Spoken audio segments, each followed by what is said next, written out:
Shout out Janet. Janet in the building, man. Janet in the building. Salute to Janet, man. Make sure y'all tap in with the Twitch side. We over here on Twitch as well. Shout out Janet in the building.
I'm on my academics tonight.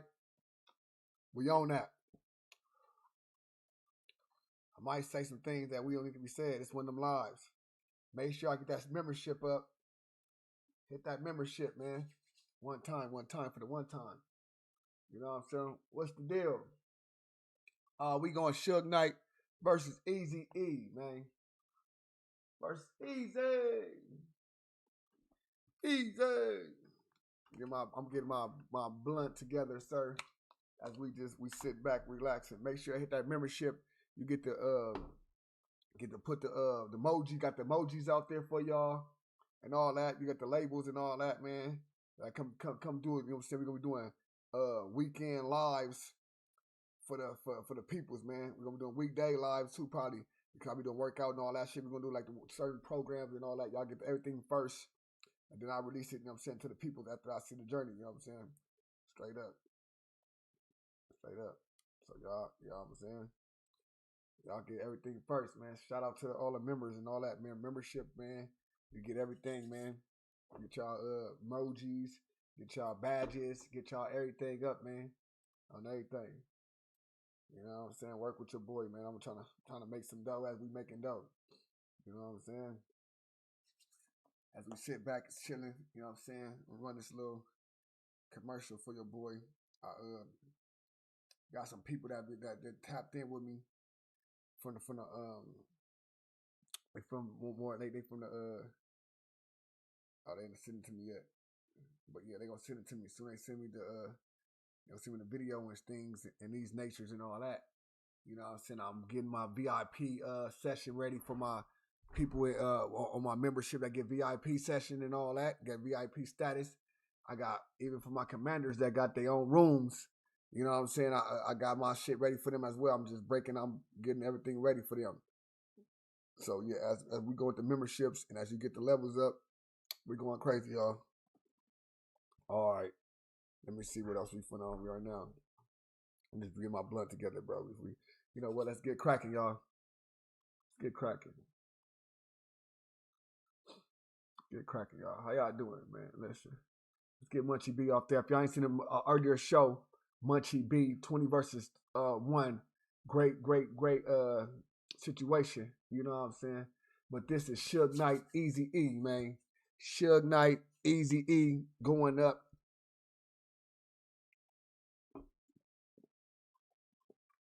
This had the 90s rocking and rolling. You know what I'm saying? Suge Knight, Eazy-E going back and forth. Eazy-E being a real prominent person from Compton, California, being on the seaside, being a reputable seaside. Suge Knight aligning himself with the B side, with the red side. And you know the conflict was Suge Knight being a big figure, Eazy being a smaller guy. It was one of them conflicts Must have. You know what I'm saying? I'm in that thing for sure. Shout out Washington. Make sure y'all tap. All my mods and stuff like that, man. Make sure y'all tap in with the membership, bro. My mods. It ain't number $2. Over here is $5. My bad. It's $4.99. Maybe $5.99 over here. I couldn't change it to lower, but on the main channel it's $2.99. But I suspect y'all at least had a soldier as the mods. Y'all should be at least soldiers. You know what I'm saying? For sure. Tap in with your boy. $2.99, $5.99 ain't nothing for your boy a monthly. You know what I'm saying? Ain't nothing. I got a 50 y'all motherfuckers. I'm on a third bottle. I'm going crazy. Oh, for sure, you going crazy off the third bottle. For sure, like you buy the third bottle, for sure you can be a member. For sure you get the membership. For third bottle, for sure you got the membership going. You know what I'm saying? For sure you got the membership going. Let's go though. Explicit language or hate speech. This documentary is based on real-life historic events based on research. Everything in this video is public information with the intent of educating and entertaining the viewer that follows all YouTube community guidelines. Look at me and look at Eazy and say, you know, what do I need a bat, to force him to do a few things? I mean, if I stood up tall and that Eric if he walked between my legs, excuse my French, people probably think he was my Suge tried to destroy my record company with the help of others, Dre. So right now we're getting everything back together and we finna come out, fully loaded. And Eazy said, you know this guy Suge Knight? I said, yeah. He says, well, I'm gonna kill him. Andre wanted Eazy dead.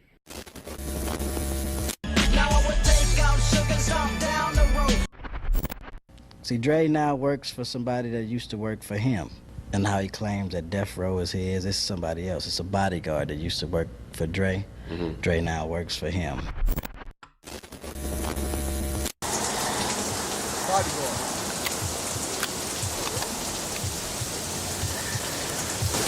Get along, motherfucker. Get along.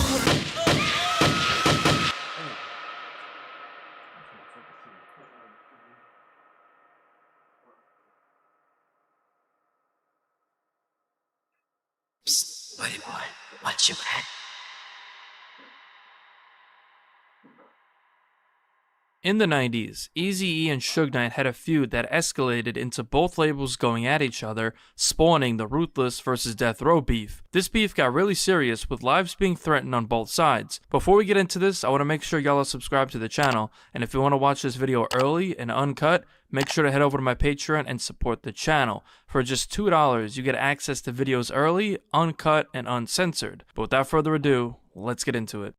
On September 7th, 1964, Eric Lynn Wright was born to his father Richard and mother Kathy Wright. Eazy was born and raised in the city of Compton in California. Eazy grew up in the Kelly Park section in East Compton, often referred to as the East Side. Compton was riddled with gang violence throughout Eazy's childhood, so it wouldn't take long for Eazy-E to get himself involved in the streets. Eazy would eventually begin selling drugs and doing robberies at an early age, and would eventually become a member of the Kelly Park Compton Crips, formerly known as the Kelly Park Hustlers. Their neighborhood stretches from Alondra Boulevard to Greenleaf Boulevard, surrounded by enemies west of the Atlantic Drive Compton Crips and east of the neighborhood Compton Crips. In the 1980s, all three Crip sets I just mentioned were close allies and would often hang out at Kelly Park. The Kelly Park Compton Crips and the neighborhood Compton Crips referred to their unofficial alliance as Kelly Park Neighborhood. This is when Eazy-E would begin his friendship with MC Ren, who was also a member of the Kelly Park Compton Crips. The Kelly Park Compton Crips have several rivals with different blood sets, like the Hollywood Pyru, Elm Street Pyru, and the Mob Pyru, which Suge Knight was a part of, but we will get into that later. After spending several years hustling throughout the 80s, Eazy would acquire a lot of money from selling drugs. He later stashed away a significant amount of product for his cousin Horace Butler. Butler was eventually killed, leaving Eazy with that huge stash of drugs that he sold. After the death of his cousin, Eazy was looking for a way to make legit money and leave the gang life so he doesn't end up dead or in jail. With hip-hop on the rise and the talent in the area, Eazy-E decided to make his way into the music business. Eazy's best friend MC Ren was already on board with the idea, so Eazy began hosting mixtape cassettes for DJs in Compton. Eazy would also throw some lyrics in throughout the tape, so people started knowing him throughout LA. He was already known in Compton for the work he did in the streets. Eazy-E would eventually get connected with local artist Dr. Dre in 1986, who just left his group, the World Class Wrecking Crew, to pursue hip-hop music. Along with that was DJ Yella and a rapper named Ice Cube, who just Hey, why Dr. Dre always leaving a crew? Like Dr. Dre always leaving. Dr. Dre always leaves. Like, what's up with Dr. Dre though, cuz? I just keep it real. What's up with my nigga Dre, cuz? That Dre always get up out of there and get somebody else to fight his battle for him. Eazy-E, he got fucking Suge Knight. Then he got the white boys and them dude from Suge. So it's like, damn, Dre just get motherfuckers to fight his battles. You know, so we started Aftermath. You know what I'm saying? Dre ain't no joke. left his rap group CIA. Ice Cube and Dre were connected by Dre's cousin Sir Jinx, who was a member of CIA. Eazy would begin working with Dre, Cube, Yella, MC Ren, the DOC, and Arabian Prince. They eventually formed the group N.W.A, and would begin going to the studio together. After that, Eazy and his manager at the time, Jerry Heller, decided to launch their own label, Ruthless Records, in early 1987 and sign all members of N.W.A, besides Ice Cube and Arabian Prince, who refused to sign with Ruthless, which we will get into later on. During a studio session with N.W.A, they all convinced Eazy-E to rap a song that Ice Cube wrote and Dre produced called Boys in the Hood. The track was originally intended for another group that was signed to Ruthless called HBO, but they rejected it. Eazy-E agreed to rap the track, so they all spent the night in the studio recording the track. On March 3rd, 1987, the track was officially released when Eazy-E put up $7,000 of his own money and 5,000 copies of the 12-inch vinyls for the track, thus officially launching Ruthless Records. The song became a local hit. After, Eazy and Jerry Heller got distribution through Priority Records through Brian Turner.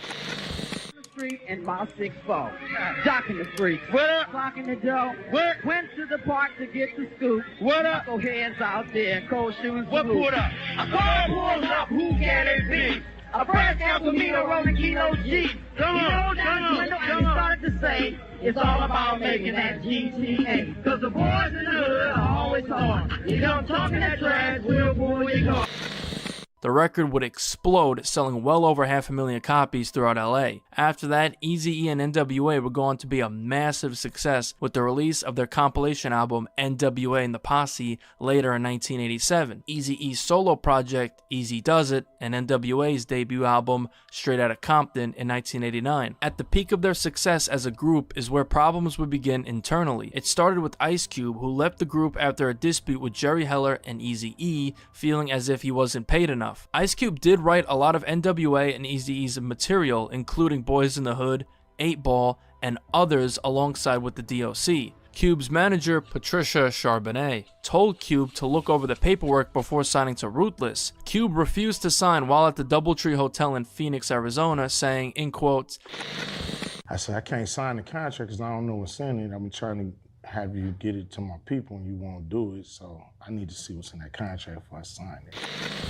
After going over the paperwork, the alleged amount Cube was offered was $75,000, which Cube saw as ridiculous given that the records he wrote brought in millions of dollars. Cube would end up leaving N.W.A in December '89 over this dispute and filed a lawsuit against Jerry Heller, but it would be settled out of court. Cube would then go on his own at just 20 years old, while N.W.A remained a group without him. Eazy-E didn't take kindly to Ice Cube's departure from N.W.A. Ice Cube felt as if he was the backbone of the group. He wrote the songs, he made Eazy a star with Boys in the Hood and 8 Ball his first 2 hits, also writing 3 songs on his debut album, which was certified platinum in June of 1989. Cube thought N.W.A would implode. He was the second member of N.W.A to leave the group after Arabian Prince. On the other hand, Eazy felt like Ice Cube was ungrateful after Eazy gave him light by promoting their music throughout his label. Eazy didn't ask Cube to write his music. He was persuaded It wasn't his idea, but Eazy saw Cube as a traitor for leaving the group after only one album. This would lead to N.W.A dissing Ice Cube on their EP 100 Miles and Runnin', so that's Eazy's story on how he got established in the rap game. Ruthless would go on to sign multiple artists in the 80s and early 90s like SHOUTOUT, Phila Fresh Crew, Above the Law, Bone Thugs and Harmony, and more. Now let's get into Suge Knight and how the beef began. Marion Hugh Knight was born on April 19th, 1965 in Compton, California. As a child, he got the nickname Sugar Bear from his father, which was shortened to Suge. Suge actually didn't grow up gangbanging as most believe, but he did grow up in the east side of Compton in a city called Linwood, which was territory of the East Side Mob Piru. The Mob Piru were closely affiliated with the Leaders Park Piru, just located south across Rosecrans. Suge always was affiliated with Bloods growing up, but instead he focused more on becoming an athlete rather than gangbanging. Suge did often shake down the wealthy white kids when they were in the area, standing at 6'2", 250 plus pounds. Suge was intimidating. Suge attended Linwood High School and played football in the early 80s as a defensive end. Suge Knight was friends with a man named Dwayne Keefe D. Davis. Keefe D would get involved in gang life early on, becoming a member of the Southside Crips. Their turf is from Alondra North to Greenleaf South between Santa Fe West and Long Beach Boulevard East. While Suge grew up in Mob Piru territory, which was a rival of the Southside Crips, him and Keefe D remained friends because Suge was a good kid who just played football and didn't claim any sets. Suge and Keefe D actually played football together as kids. Now, what makes this interesting is that Keefe D also was friends with Eazy-E, so he grew up with both Eazy-E and Suge Knight. Although Eazy was a member of the Kelly Park Compton Crips, he had the entire Alondra backing him because he was so well respected. Keefe D used to actually cook kilos of and Keefe D didn't do shit, man. We know Keefe D is a liar, bro. We don't know about that. Hold on, I'm just making that part up, but Keefe D might been cooking kilos. Let me stop that line on Keefe D. Keefe D might be cooking kilos on Crip. Let me stop them saying Keefe D a kilo cooking motherfucker. Straight up. What's up with y'all though? How y'all feeling? You know what I'm saying? What y'all think? Keefe D kilo cooking motherfucker or what? Landwood block is Tetris. No, for sure. Shout out Landwood. This boy, he from Mob, Paul Root, right, Compton, but at the same time it was Linwood Mob at first. See, a lot of people don't know that. It was Linwood Mob before it was Mob in Compton. The Looters Parks brung the mobs to Compton. The Looters. Shout out to Looters Park. You know what I'm saying? Shout out to Looters. Looters Park. You know what I'm saying? They brought the mobs to Compton. You know what I'm saying? Shout out to everybody though, man. On game. Type shit. You know what I'm saying? Type shit. But yeah, man, he was cooking kilos, man. He said he was cooking kilos, man. And he was doing it up. You know what I'm saying? This nigga he just everywhere. He just be everywhere for a nigga like me, brother. That's the only thing I be having a problem with Keefe D. Keefe D be everywhere. You know what I'm saying? Keefe D he don't just stay in one spot. He be everywhere. He too many different places for me, brother. He did everything. He did everything in the above. You know? But again, shout out to Keefe D shit. I don't know what Keefe D did. Nigga, Keefe D, that nigga probably sold a mountain of dope, nigga, and I'm just talking. Shut up, ODM. at Eazy-E's mom's house with him. We used to cook at Eazy-E mama house. We used to cook keys over there. Cook up a key. Keefe D would follow a different path than Suge, getting more involved in becoming a gangster as Suge was pursuing his football career. Suge would eventually play football at El Camino College, which was a public community college in Alondra Park. In 1985, Suge would be transferred to the University of Nevada, playing for 2 years. This is when Suge's life would change forever. In the shout out my boy Free Will and all my peoples in the building, man. Shout out my peoples, man. Washington, Free Will, Parker, Matt, what's the deal? What's up? My phone going off. Yo. 1987 NFL draft, Suge went undrafted, but he was offered a contract from the San Francisco 49ers. But Suge got into an argument with his friend, prompting Suge to pull out a pistol and actually shoot his friend Ricky Crocker in Las Vegas. His friend lived with non-life-threatening injuries, while Suge got a slap on the wrist for the shooting and was put on probation for 5 years. The 49ers also retracted the contract that they had offered Suge, so it looked like his football dreams would be shattered, until he was invited to the Los Angeles Rams training camp, but was cut by the team during camp. Luck would be on Suge's side again. When the 1987 NFL player strike came, Suge was brought onto the Rams as a replacement player, but only played 2 games. So hip-hop's most notorious bully, Suge Knight, played 2 NFL games. After his short-lived football career, Suge set his sights on the music business, seeing rap music explode in Compton. Suge's first step was in 1988, when he began bouncing from music venues throughout Los Angeles. At an after party, he would meet Bobby Brown. When a fan went to hit Bobby, Suge stopped him from doing so and would immediately be hired as Bobby Brown's security guard. At this time, Bobby Brown was set to go on tour, but Bobby actually had money on his head with guys wanting to kill him, so he thought about canceling the tour. Suge confronted the men out to kill Bobby and actually made them apologize. That's when word got around about Suge. While on tour, Suge was learning the music business, taking whatever he can in and learning about publishing. Suge saw how artists and writers were getting screwed out of their publishing, so he wanted to manage artists himself to give them their fair publishing. Suge would begin managing several artists like Mary J. Blige, the D.O.C., and Mario Chocolate Johnson. In 1990, Vanilla Ice dropped his colossal hit record,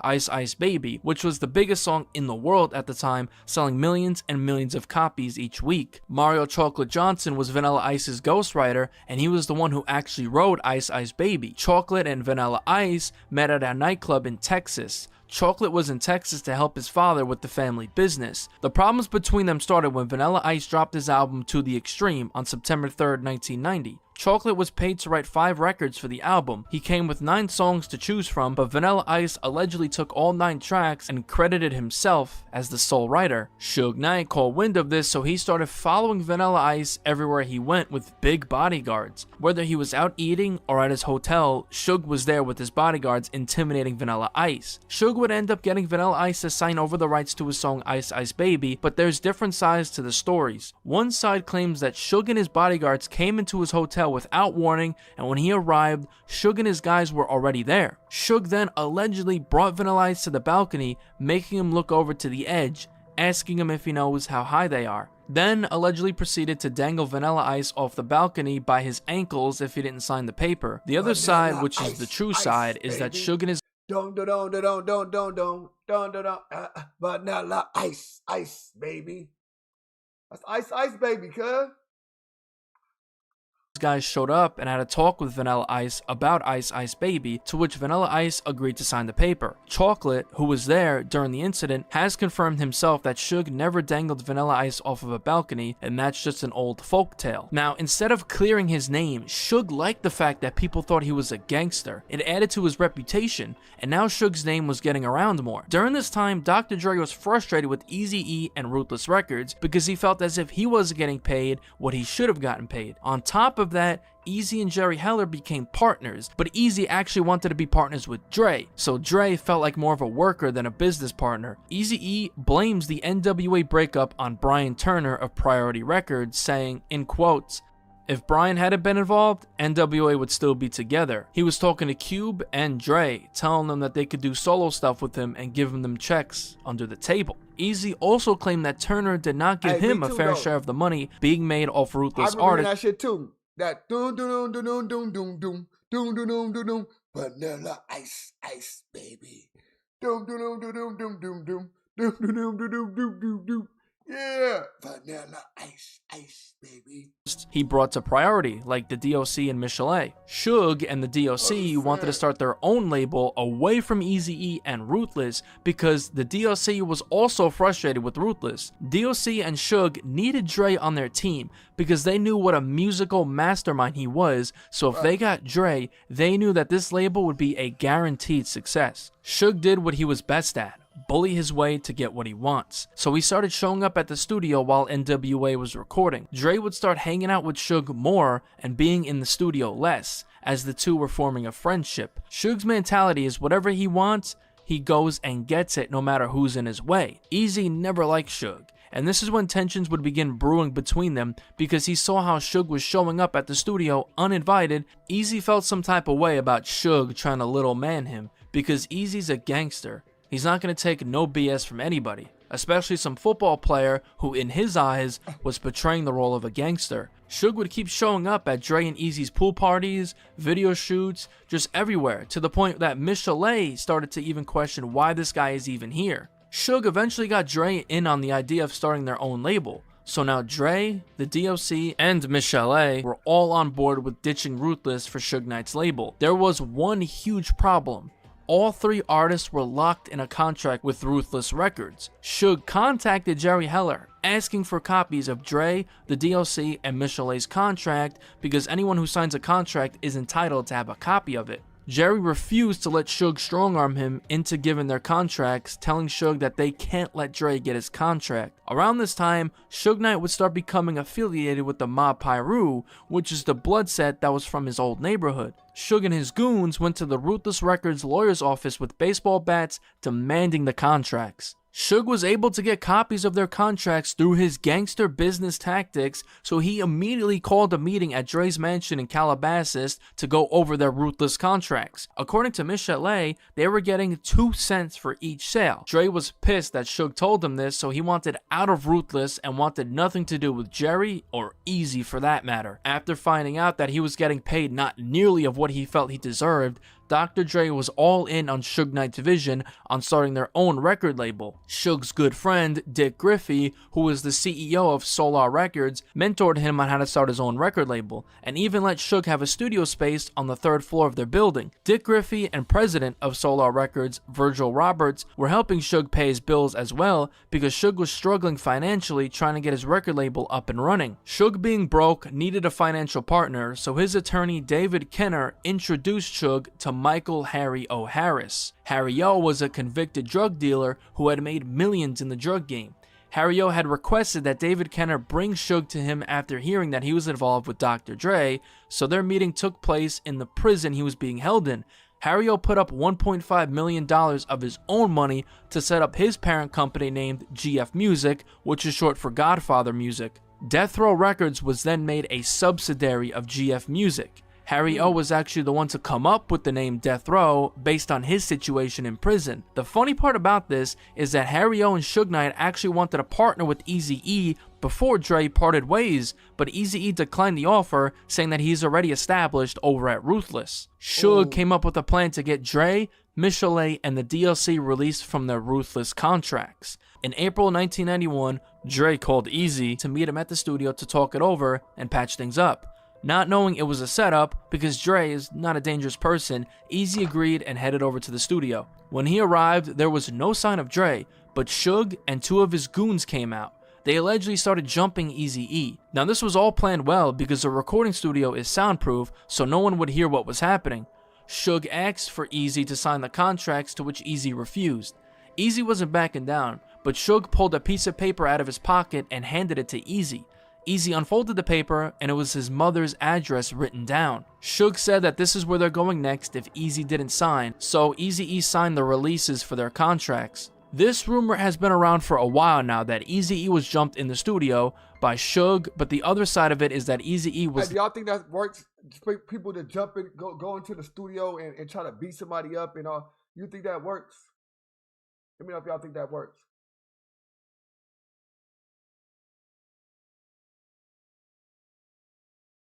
Straight up. Tell me if y'all think that works, y'all. I'm gonna wait for y'all. I'm gonna pose another question for y'all as well. Let's pose this question to get some, you know what I'm saying?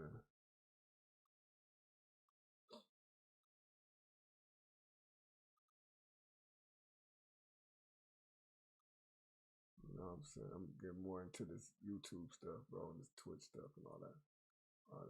I see you, Miss Keita. You know what I'm saying? Suge.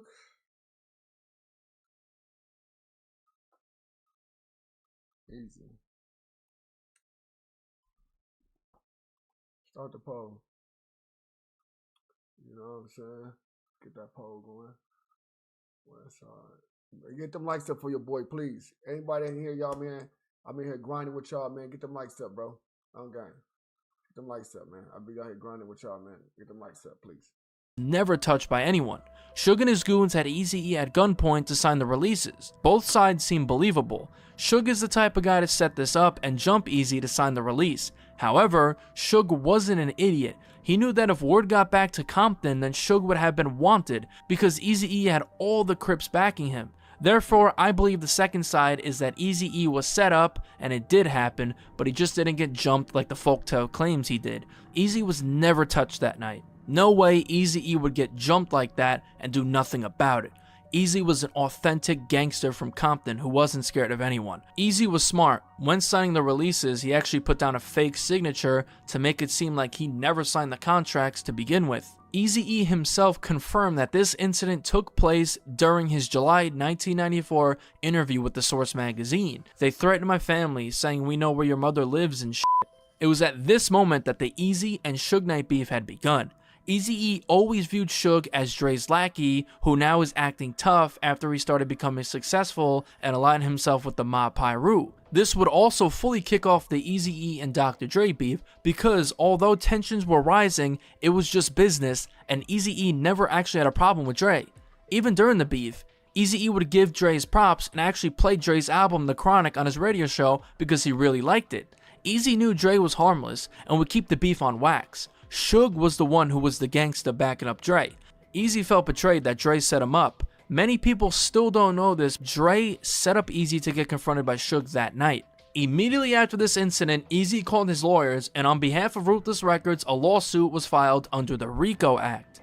Sony was also named in the lawsuit, saying they supported the actions that led to Dre's unlawful release. David Kenner, who was representing Dre and Suge, said that Eazy willingly released Dre from his contract, to which the RICO lawsuit would eventually be dismissed. Now, there was another lawsuit by Ruthless against Dre and Suge claiming damages of more than $200 million as a result of Dre leaving. But Eazy wasn't at a total loss, which we will get into later on in the timeline. During this time, Dre was struggling with money at the time and his alcohol addiction. His life was on a downward spiral in 1991 and 1992.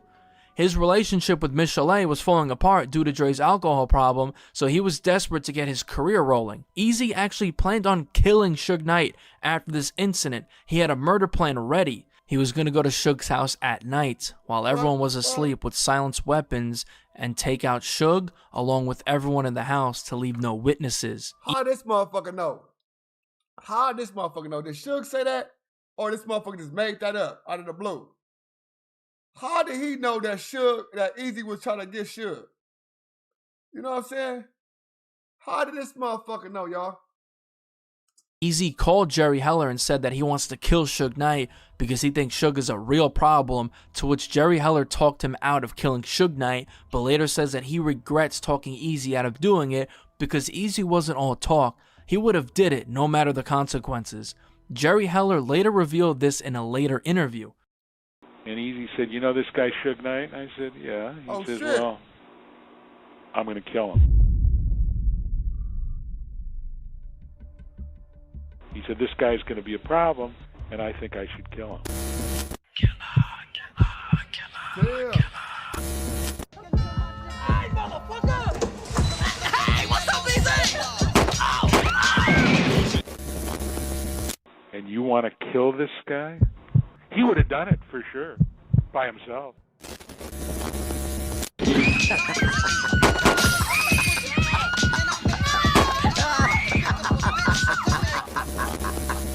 you think he would have killed Suge Knight? I think so. I think that he was going to go do it.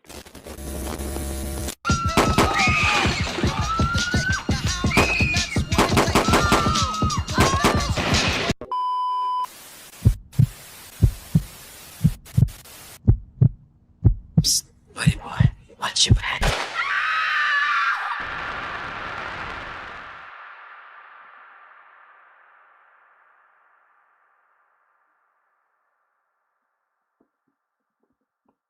Not only was Eazy after Suge, but this also meant that Eazy was at war with the Mob Piru because the Crips were already enemies with most of the Bloods in Compton, so this seemed to be heading into the direction of not just a label beef, but a deadly gang war. Jerry Heller got really scared of this whole situation, so he hired an ex-Israeli soldier named Mike Klein to be the head of security operations at Ruthless. This would cause Suge to cool off on the threats towards Ruthless. Eazy was not scared to fight Suge, but rather kill him.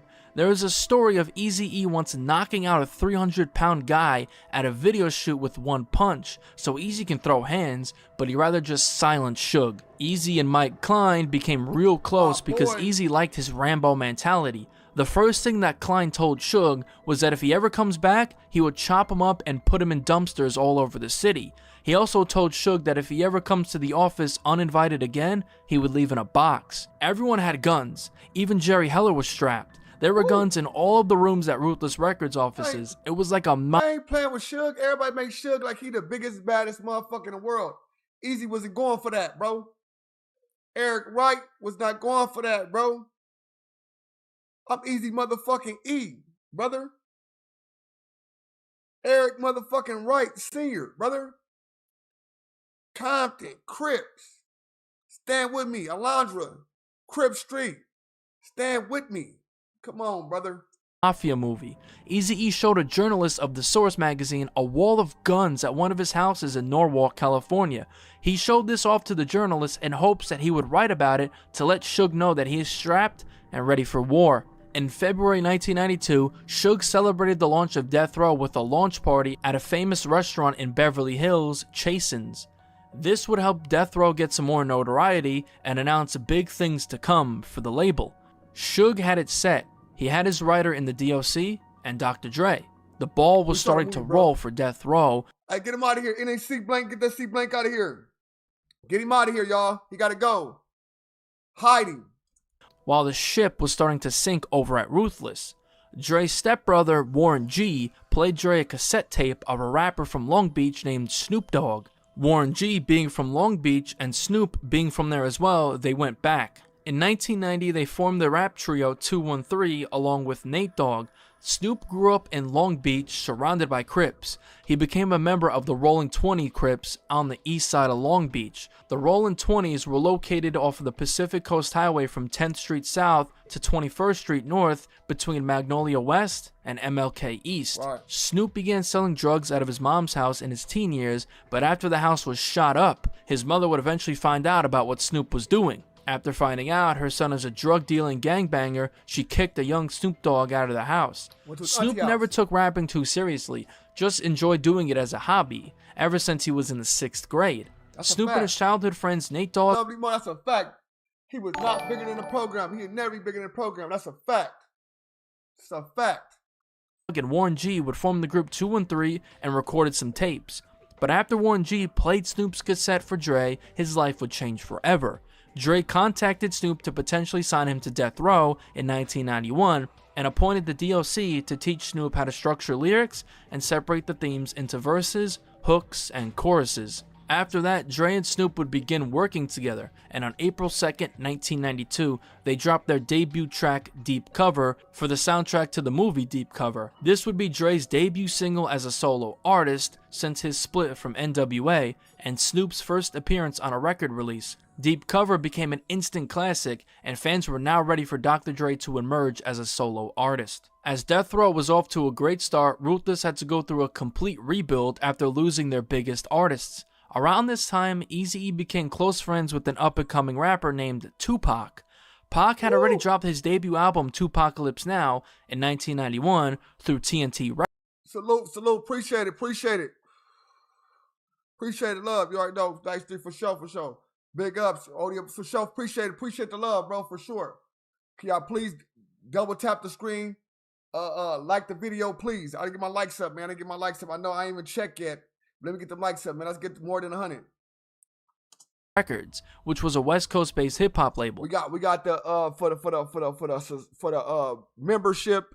We got the membership for the emojis. If y'all want the emojis and all the stuff, man, we got the membership. You know what I'm saying? They ain't nothing but the $5. You know what I'm saying? But we got the one on the other side too. That's $2. But on this side it's $5. I don't know how to bring it down. But we got the memberships, y'all. Y'all got all emojis and all that. Pac did not like the label because when he went to turn in his album, Thug Style, they told him that his music isn't marketable. A lot of labels felt this way about Pac. That's why he struggled getting a deal, because no label wanted to sign an unmarketable rapper. Eazy and Pac had been friends for a couple of years at this point. Initially, Pac was cool with Ice Cube and always looked up to N.W.A. and saw them as an inspiration. Pac wanted Eazy to sign him to Ruthless Records, to which at first Eazy agreed to sign him, but he wanted Pac to go at Dre and Cube since those are the enemies of— Man, MCA don't hold weight nowhere, brother. That nigga let that man, he didn't let that boy let Don't Make Dollars Don't Make Sense by DJ Quick killed that man's career, bro. He ain't, you understand me? Ruthless. Pac agreed to do so, but would begin working on his second album Strictly for My N-Words. Meanwhile, Eazy-E was focusing on building his solo career since— Hey, your URL, not Earl. Hey, listen, bro, you 100% right. Suge had a crew / gang. Eazy had the whole entire the coast on his side. You ain't never lied. He had no more Dre, DOC, or even MC Ren, who left the label after the release of N.W.A.'s second album. Ren left because him and Eazy-E weren't that close anymore, and Ren felt as if Eazy wasn't doing much to really help his solo career, but there was no bad blood between them. Ren just felt like he wanted to go do his own thing. That left Eazy with DJ Yella, the only remaining N.W.A. member on Eazy's team. Prior to Dre's departure— Marvin, appreciate it. From N.W.A. in 1990 to 1991, Eazy was working on his next album with Dre called Temporary Insanity. If you noticed, Eazy did photo shoots in a straitjacket and a hockey mask for the rollout of the album, and in interviews saying that he's temporarily insane. You have an album coming out, right? Of course. Temporarily Insane. Yeah, kind of. I've been seeing interviews with you wearing like straitjackets and masks and all sorts of crazy things. Does that have to do with your album? Mm-hmm. So you're temporarily insane right now. And it's just a thing you're going through right now, but temporary, right? Yeah, I just took my medicine not too long ago, so. So you're okay for the interview, right? You're not gonna like freak out or anything, right? Not yet, I don't think. This is my man, the crazy man. Hey man, whoever got the Eazy emoji, if you in this motherfucker, you got the if you a member in this motherfucker, you know what I'm saying, you got the emoji. Go ahead and put the Eazy emojis up right quick, man. Eazy in the house. Hey, he's temporarily insane. Temporarily insane. Finishing the new album, finishing Eazy's new album. I don't know about Mac 10 Dub C for sure. That's for sure one of the goats in the set. That's the big bro on Crib. Buddy Loco, real nigga. I'm not Buddy Loco. That's my nigga. But Dub C for sure. Dead homies. You know what I'm saying, on Crib. Straight up. From Temporary Insanity. Dre would begin working on his debut album, The Chronic. On November 19th, 1992, Dre dropped the lead single Nothing But a G-Thang featuring Snoop Dogg. This track was a smash hit and was exactly the kind of reception Dre wanted as he got closer to his debut album, which was set to drop on December 15th, 1992. When it came time to drop the album, it was a great success, going to sell over 3 million copies. It was clear that Dre and Death Row are taking over the rap game with a major breakthrough. Dub the truth, cuz on the set. Dub see the truth, cuz on Crib. I ain't gonna lie. I met cuz in real life multiple times. You know what I'm saying? Cuz the truth, bro. Cuz a real nigga. Cuz stay on point. He make sure his little homies on point on the dead homies, bro. And I fuck with that all the way around the table, bro. He a real Crip, nigga, dead homie. This ain't for just the show. You know what I'm saying? Straight up. Salute to you, bro. Salute to, you know what I'm saying, Senator the Silver Star. Dwayne, appreciate it. Mayweather, Matthews. Through. That same day of December 15th, 1992, Eazy-E dropped his EP 5150 Home for the Sick, which was used to promote his upcoming album, Temporary Insanity. But little did Eazy know that this would backfire, because on The Chronic is a track called with Dre Day, featuring Snoop Dogg. Sebo, a real legend out here, you know what I'm saying? West Coast legend, shout out Sebo. This track would serve as a diss track towards a couple of people, Tim Dog, Uncle Luke, but the main rapper being dissed was Eazy-E. Dre starts off by saying that the hood Eazy throws up, which is Kelly Park Crip, and the people in it don't respect him. The hood you threw up with, cause you grew up with, don't even respect your ass. Dre says that Eazy used to be his homie and his ace, but now he wants to slap the taste out of his mouth. Used to be my homie, used to be my ace, now I wanna slap the taste out your mouth. Dre then says that he's gonna make Eazy bow down to Death Row. He then says that Eazy effed him out of money, so now he's clapping back with this diss song. Make it bow down to the rope. Look at me now, you little hoe. Dre then references Eazy-E's track, Easy Street, and then tells Eazy to put his Compton hat and Lokes on, telling Eazy to watch his back or he might get smoked. So strap on your Compton. But listen though, Dre Day, remember Eazy got payday. It still made Eazy payday. Dre Day still made Eazy payday. Remember that. Pat your looks and watch your back, cause you might get smoked, low. On the interlude, Dre says that he has Eazy's record company surrounded. Hey, well, who? Miss Keita. Drop the emoji, Miss Keita. You gotta drop the Eazy emojis, Miss Keita. And you gotta drop the GG emoji. Telling Jerry Heller to put the candy down and let the little boy go. We have your record company surrounded. Put down the candy and let the little boy go. While referencing Eazy-E's hit song, We Want Eazy, which Dre produced. On the third verse, Dre says that Luke thought he was sleazy, or a mark, because he used to hang with Eazy. Must have thought I was sleazy. I thought I was a mark, cause I used to hang with Eazy. Dre then says that he has his gun to the side of Eazy's White Sox hat, which Eazy-E was notorious for wearing gang member hats. Spotty got him as I pulls out my strap, got my chrome to the side of his White Sox hat. On the outro, no, Eazy didn't get paid off no Vaseline. They never signed. Ice Cube never signed with them. He never got paid off no Vaseline. Eazy never got paid off Ice Cube because Ice Cube never signed. Never signed. Snoop tells Eazy, Tim Dog, and Luke to eat a big fat. Eazy-E can eat a big fat. In early 1993, the music video would premiere featuring an Eazy-E. He said Too Short or E40. Both of them legends. Both of them legends in their own right. Eazy with his E40 with his style of music that been classical from the jump. Too Short with his pimping from the gate. His structure of his pimping from the jump. Both you can't. It's the Bay Area. Both structured. Both Bay Area legends. No, not one or the other. Look-alike called Sleazy E getting chased throughout the video. Now, on the original version of Dre Day, in the beginning of the track, Dr. Dre has a message for Eazy-E, calling him a penguin-looking motherfucker. Penguin-looking motherfucker. Dre Day. Yeah. On track 16, ain't shit. The track is about women who aren't respectable. Dre decided to use his verse to diss Eazy. He name drops Eazy by his government name, referring to him as a bitch. Dre then says that they were both tight, making hit after hit. I used to know a bitch named Merrick Wright, tight in the oh my God, he got out that Dre then crazy, says that bro. Eazy was hanging with a white crazy, which he was referring to Jerry Heller, and what I mentioned earlier about Jerry and Eazy becoming partners instead of Dre and Eazy. I didn't give a what was that, but she was hanging with a white doing the shit she do. Dre then mentions the 2 lawsuits that Eazy filed against him. But the thing that's what I'm gonna say about listen, the king of the hyphy though, he really ain't king of the hyphy. E40 ain't king of the hyphy. He really embodied hyphy. He embodied Mac Dre movement. He embodied that shit and just continued the throne, the torch. That's what made it, you know what I'm saying, a great thing. Because a lot of his songs, like he referred Mac Dre shit. And Death Row. She can't hang with the street, she found herself show. So now she taking me to court. Eazy was not going to take lightly to this. So now it was full-on war between Ruthless and Death Row, on and off wax. Earlier I said that Eazy did not take the complete loss when the lawsuit was dismissed. Hold on, you didn't drop the Eazys. Drop the Eazys, Miss Keita. Everybody can't, I'm saying everybody ain't members, so everybody can't drop them. Drop the Eazys, Miss Keita.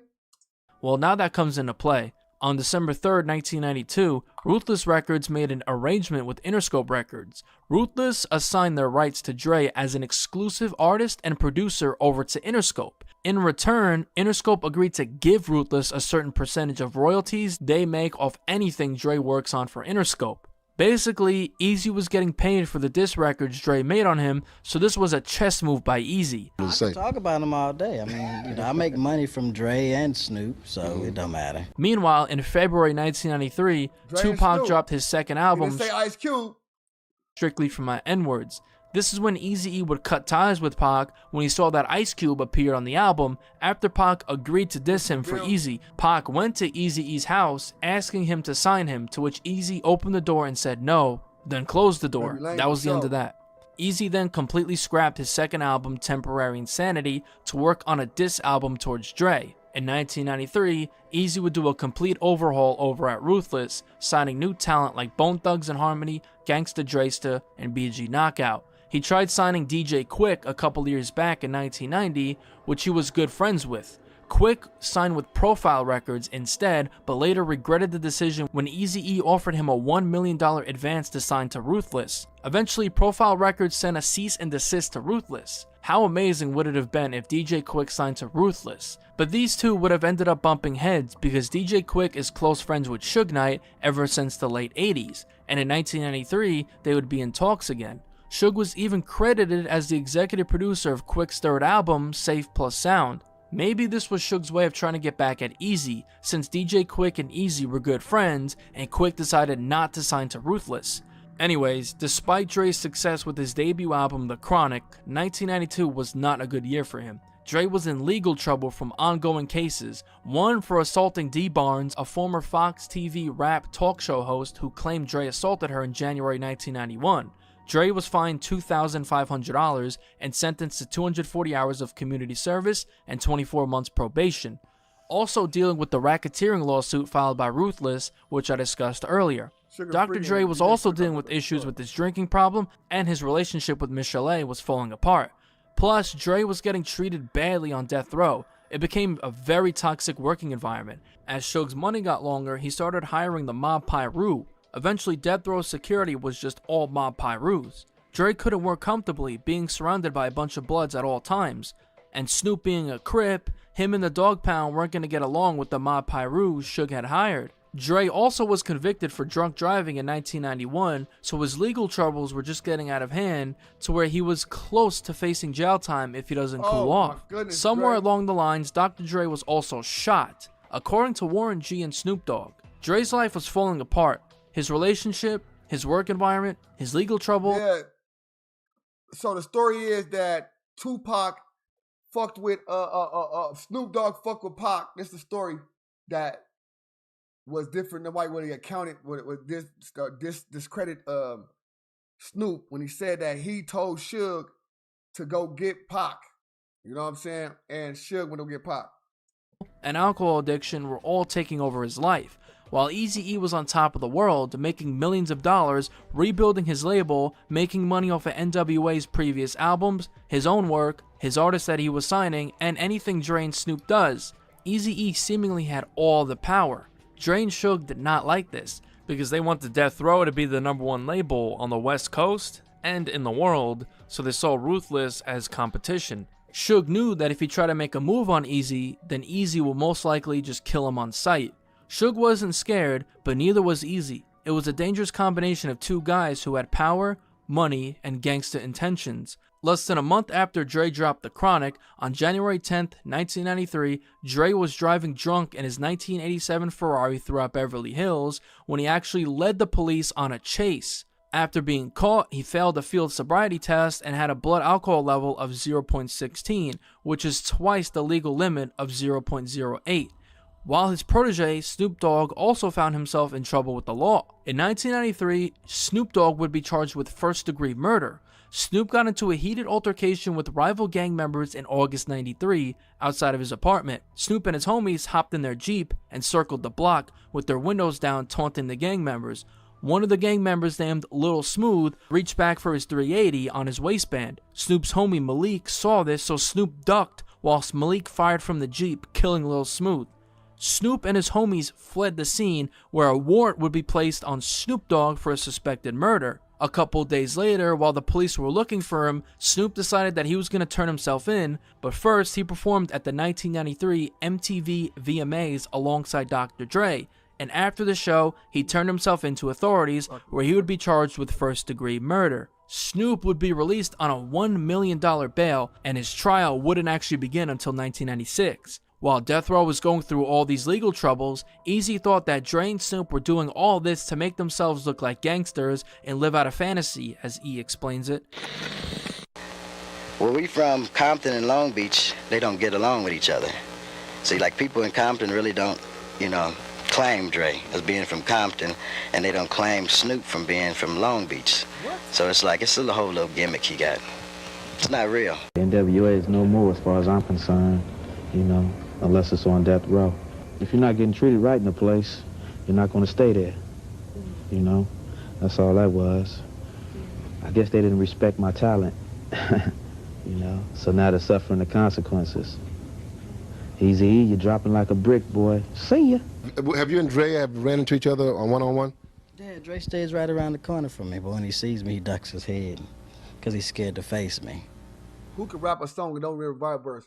Who you talking about specifically? You know what I'm saying? Because I remember Bible verses, like a motherfucker. Straight up. I remember Bible verses like a motherfucker. Straight up. So, who you talking to specifically? Why? Why? Because he's screwed I see the up. hype. Oh, somebody put him up you, to that. Peter. See, Dre Hype it now up. works for somebody that used to work for him.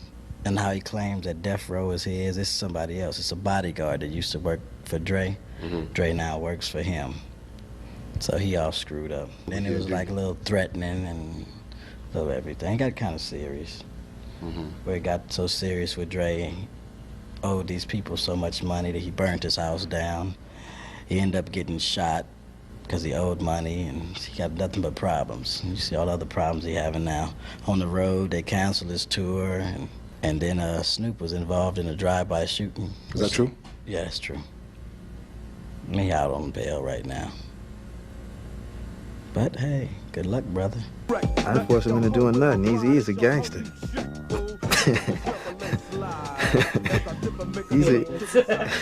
Eazy is this big-time gangster, right? That's the man. How am I going to be able to force him into doing anything? I make money off him for the next 6 years and everything that he touches. So I hope the Chronic blow up so, I could buy me a new home or something, After hearing Dre and Snoop dissing him, Eazy scrapped his unfinished album Temporary Insanity to work on an entire EP dedicated to dissing Dre, Snoop, and Death Row. The album Temporary Insanity was supposed to drop on May 11th, 1993, with most of the production handled by Dre before he left N.W.A and departed from Ruthless. On August 26th, 1993, Eazy-E dropped his response diss track on Dre, Snoop, and Death Row called Real Mother Effin' G's. The first verse, Eazy addresses Dre, referring to him as Doctor, telling him to watch the sniper, referring to his track, Neighborhood Sniper, and that this track will be a one-shot, one-kill, similar to a sniper rifle. Hey yo, doctor, here's another proper track, and it's fat, watch the sniper, time to pay the piper. Then calling Dre a wannabe loc, seeing as how Dre wasn't really a gangster like he claims on his records, so Eazy exposed that through the track. See you's a wannabe loc, then you'll get smoked. Eazy then says that the records he's making is paying him, going back to the arrangement between Interscope and Ruthless, where Eazy-E makes money off anything Dre or Snoop releases, basically sharing Death Row sales profits with his arch enemy, Suge Knight. Then I hope that your fans understand when you talk about spraying me. The same records that you're making is paying me. He then name drops Dre, Snoop, and Death Row when he says to mother F them. Mother Dre, mother Snoop, mother Death Row.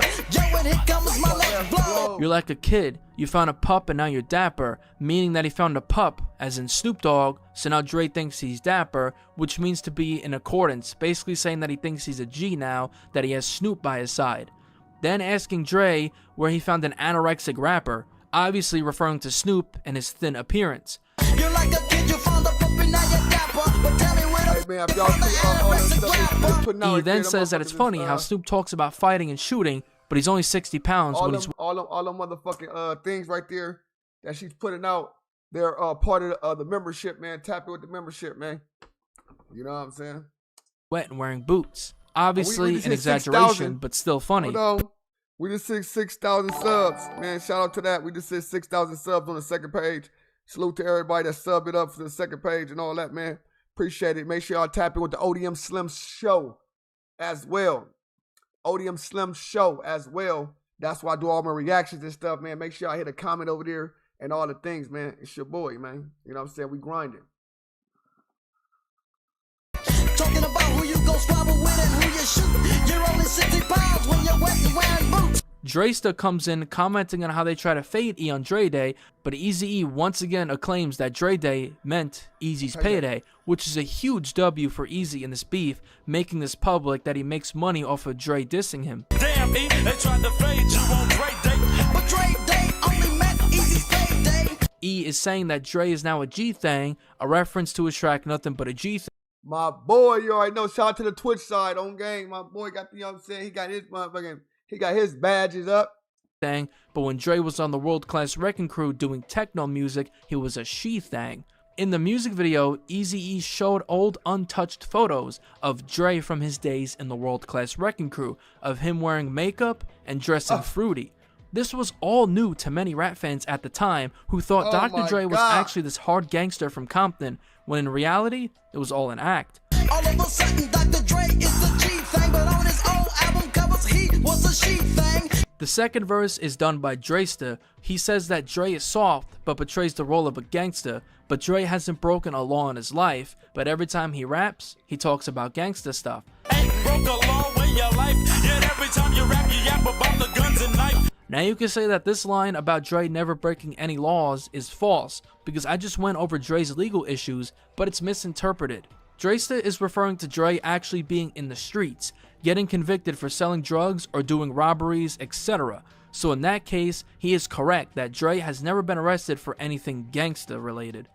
Dresta calls Dre an actor who mastered the LA gangsta slang on his records. Just take a good look at the nigga and you'll capture the fact that the bastard is simply just an actor. He continues talking about Dre being a studio gangsta and has a message to all other studio gangsters, which could be a shot at the rest of Death Row. Dresta says that he did dirt and put in work, so since he did that in his past, he has stripes to rap about that. See, I did dirt, put in work, and many niggas can vouch that. So since I got stripes, I got the right to rap about that. Dresta says he's tired of suburbia guys like Dre who claim they're from the projects but haven't done anything in the street. Cause I'm just tired of suburban talking about they come from projects. Here, Dresta is saying that he thinks Dre tried a gangbang around the time of the Peace Treaty. The Peace Treaty was in 1992, when rival gangs in LA agreed to reduce the violence in LA. The truce was signed by leaders of the Grape Street Crips and PJ Watts Crips, Bounty Hunter Blood, and Hacienda Village Bloods. This truce would sadly be overshadowed by the Rodney King riots in LA that occurred just days after being signed.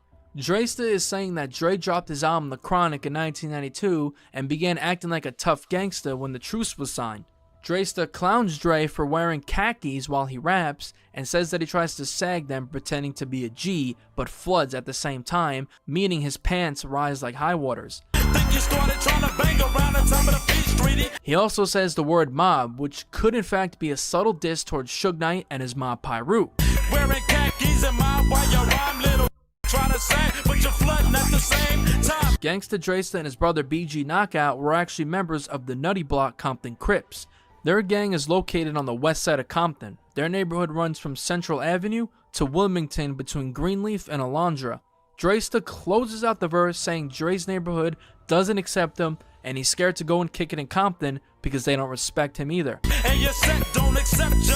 Scared to kick it with your homies cause you know they don't respect you. BG Knockout comes in introducing himself, then dissing Snoop Dogg and Dr. Dre by name calling them actors, pranksters, studio gangsters, and busters. Dr. Dre and Snoop Dogg, they dog actors, pranksters, studio gangsters, busters. He then says that Dre needs to stop claiming his city because he's not from Compton and calls Death Row wannabes. The last verse, Eazy-E comes back saying that he never met an OG that never did any kind of gangsta activity, basically saying if Dre's an OG, then why hasn't he done any street things? Eazy mentions how they try to diss him, so now it's on. I never met an OG who never did shit wrong. You tried to diss the Eazy-E, so now it's on. He says that him and Snoop, which he calls Dre's doggy dog, he tells both of them to suck his doggy D, which is a word play on Snoop's nickname, Snoop Doggy Dog. You and your doggy dog think that y'all hogging shit. Both of you could come and suck my dog.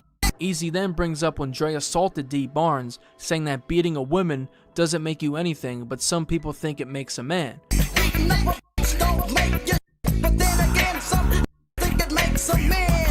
Once again, E says that it's a trip how Dre went from the Wrecking Crew to being a hard gangster rapper. He claims that Dre wore lipstick during his days in the Wrecking Crew. Eazy says that at Death Row, he heard that he's getting treated like boot camp and that Dre has to follow his sergeant's directions or else. And at Death Row, I hear you getting treated like boot camp. Gotta follow your sergeant's directions. This goes back to what I stated earlier about Death Row being a very toxic work environment with Snoop and his Crips, Suge and his Mob Piru. It became difficult for Dre to work when there was gang members constantly around him. This comment aged extremely well because Eazy was ahead of the crowd when it came to Suge and his ways. He then closes the track telling Dre and the rest of Death Row to stay in their place and not step to real G's like himself. This was a brilliant response from Eazy, as the song became instantly iconic and was a hit. The best way to defeat your enemy was with a hit record that would become timeless. Nothing is more embarrassing than a diss track directed towards you being played everywhere. On top of this, it completely destroyed Dre's credibility as this hardcore. Now, put your hand at woman, I ain't gonna lie, that shit ain't cool, bro. I don't give a fuck what nigga talking about, oh, niggas do it and niggas don't do it. That shit ain't cool, fool. I don't give a fuck. We strong, we meant to be stronger, and that just would have been, you know what I'm saying? So, has it happened before in life? Yeah, of course. But it is something you proud of. It's something that you say, oh, it's something that, oh, we just do that. Nah, that ain't something like that, nigga. I got daughters, and I'm willing to blow a nigga face off for my daughter.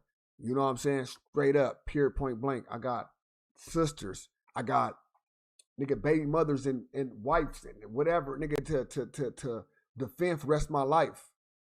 So, bro, I'm not just going, oh, you just beating her up and this and that. No, respect it. Respect me. At least respect me enough to, nigga, you know what I'm saying? Don't beat her ass. You know what I'm saying? Straight up. Gangster from Compton, revealing that Dre was on the Wrecking Crew while Eazy was in the streets. Even though Dre Day was the bigger song at the time due to it peaking at number 8 on the Billboard Hot 100, while Real Mother Effin' G's peaked at 42, I think Real Mother Effin' G's was the better diss track. For one, Dre was talking about how the hood Eazy grew up in doesn't respect him and how he's gonna smoke him, all of which are lies. After hearing Eazy's diss track, it became more obvious that Dre is just putting on an act. Dre really saying Compton doesn't respect Eazy, meanwhile Eazy-E had all the Crips in Compton backing him was just ridiculous. While being one of the greatest diss tracks of all time, Dre Day didn't damage Eazy-E's reputation at all.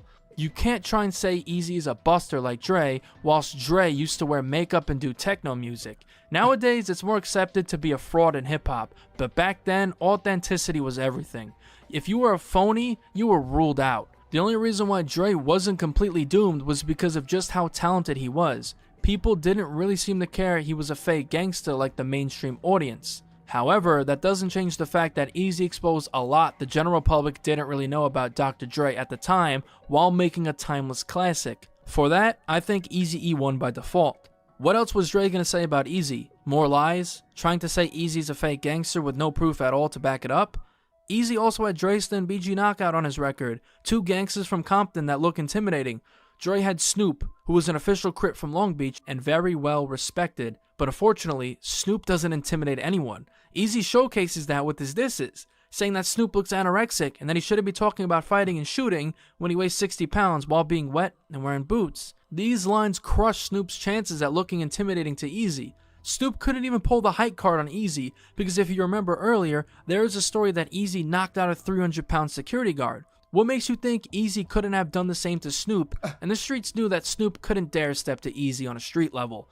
Eazy also embarrassed Dre by saying that he got paid for Dre's diss track. Dre put a lot of work into that track just to diss Eazy, even though Eazy-E was getting royalties from it, making Eazy look more powerful than Dre, especially when Eazy pointed out how Death Row was like boot camp, a line that aged like wine, given as how Death Row turned out under Suge Knight. Eazy-E also completely emasculated Dre by making him look fruity, by showing how he used to dress when he was a part of the world-class Wrecking Crew.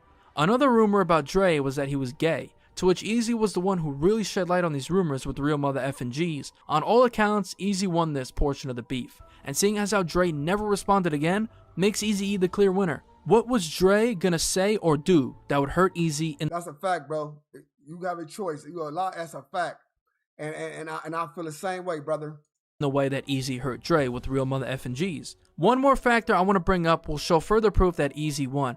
As a gangster rapper claiming to be from a city like Dre and Eazy claim Compton, if your own city doesn't respect you, how can you ever be taken seriously, especially in the 1990s where legitimacy is everything? Eazy-E was the more legit out of the two. Don't get me wrong, Dre Day is one of the most iconic diss tracks and rap songs ever made. If that diss was directed at someone else, it would have been a lot more damaging, but a guy like Eazy-E who put Compton on the map in the first place is different. Can't get Compton to turn on the guy who put their city on the map and who was actually putting in work on the streets. On the music video, Eazy-E hired the same actor who played Sleazy-E in Dre Day and chased him out of Compton in the video, another clever move by Eazy. During this time, Dre's protege Snoop Dogg was working on his debut album Doggy Style, which had a massive amount of hype. Suge was smart. He used Snoop's murder case as free publicity for his debut album. Somewhere along the lines in 1993, Suge Knight threatened BG Knockout and Gangsta Dresta, saying that he wants to slap them. MC Ren was doing a performance which BG Knockout and Dresta attended because Eazy and his camp were on good terms with Ren. Suge Knight was there as well, so BG Knockout and Dresta confronted Suge about threatening to slap them, to which Suge would just say that he loves them and even offer them a deal with Death Row. Now this is according to BG Knockout, so take it how you will. On October 19th, 1993, Eazy-E dropped his diss record on Dre called It's On, which was an 8-track EP. The inside cover is completely dissing Dr. Dre. It plays as an obituary for Dre. He included a picture of Dre from his world-class Wrecking Crew days, pointing out his eyeshadow, eyeliner, etc. This EP included the hit diss track Real Mother F and G's, along with some more Death Row, Dre, and Snoop disses. On the track Still a N-Word, on the third verse, Eazy goes at Death Row, saying that if they want to diss him, F them and their whole crew. He then thanks Death Row for stocking his bank up, because Eazy makes money off of Dre and Snoop. Niggas wanna diss them and they whole crew. In fact, thank you for stocking a nigga's bank up. Eazy then says that he's a gangster like Dresta and not Dr. Dre, because Dresta's an OG and Dre's a phony. No, not the doctor, physician, or the MD. Dresta's an OG, doctor's a phony. He says that only the real can chill with him and the rest can't F with him, which is a clear diss to Death Row. Only the real still could chill with me, and the rest can't f with E. The track titled It's On is a full-on diss track towards Dre, Snoop, and Death Row. Eazy starts off by mocking Snoop Dogg's iconic intro on Dre Day, but does his own play on it, telling Snoop to suck on these nuts. Bow wow wow, yippee yo, yippee yay, doggy dogs in the house. Bow wow wow, yippee yo, yippee yay, suck on these nuts, suck on these nuts. This then goes into Eazy's play on Nothing But a G Thing, saying that it's nothing but easy and he'll smoke two dudes, as in Dre and Snoop. Ain't nothing but a G thing, baby. Too loped out niggas, so we're crazy. It ain't nothing but easy, baby. It'll smoke two niggas cause they crazy. He then says that Dre talking doesn't faze him, but that punk Dre still pays him. Talk a gang of shit, but it don't faze me.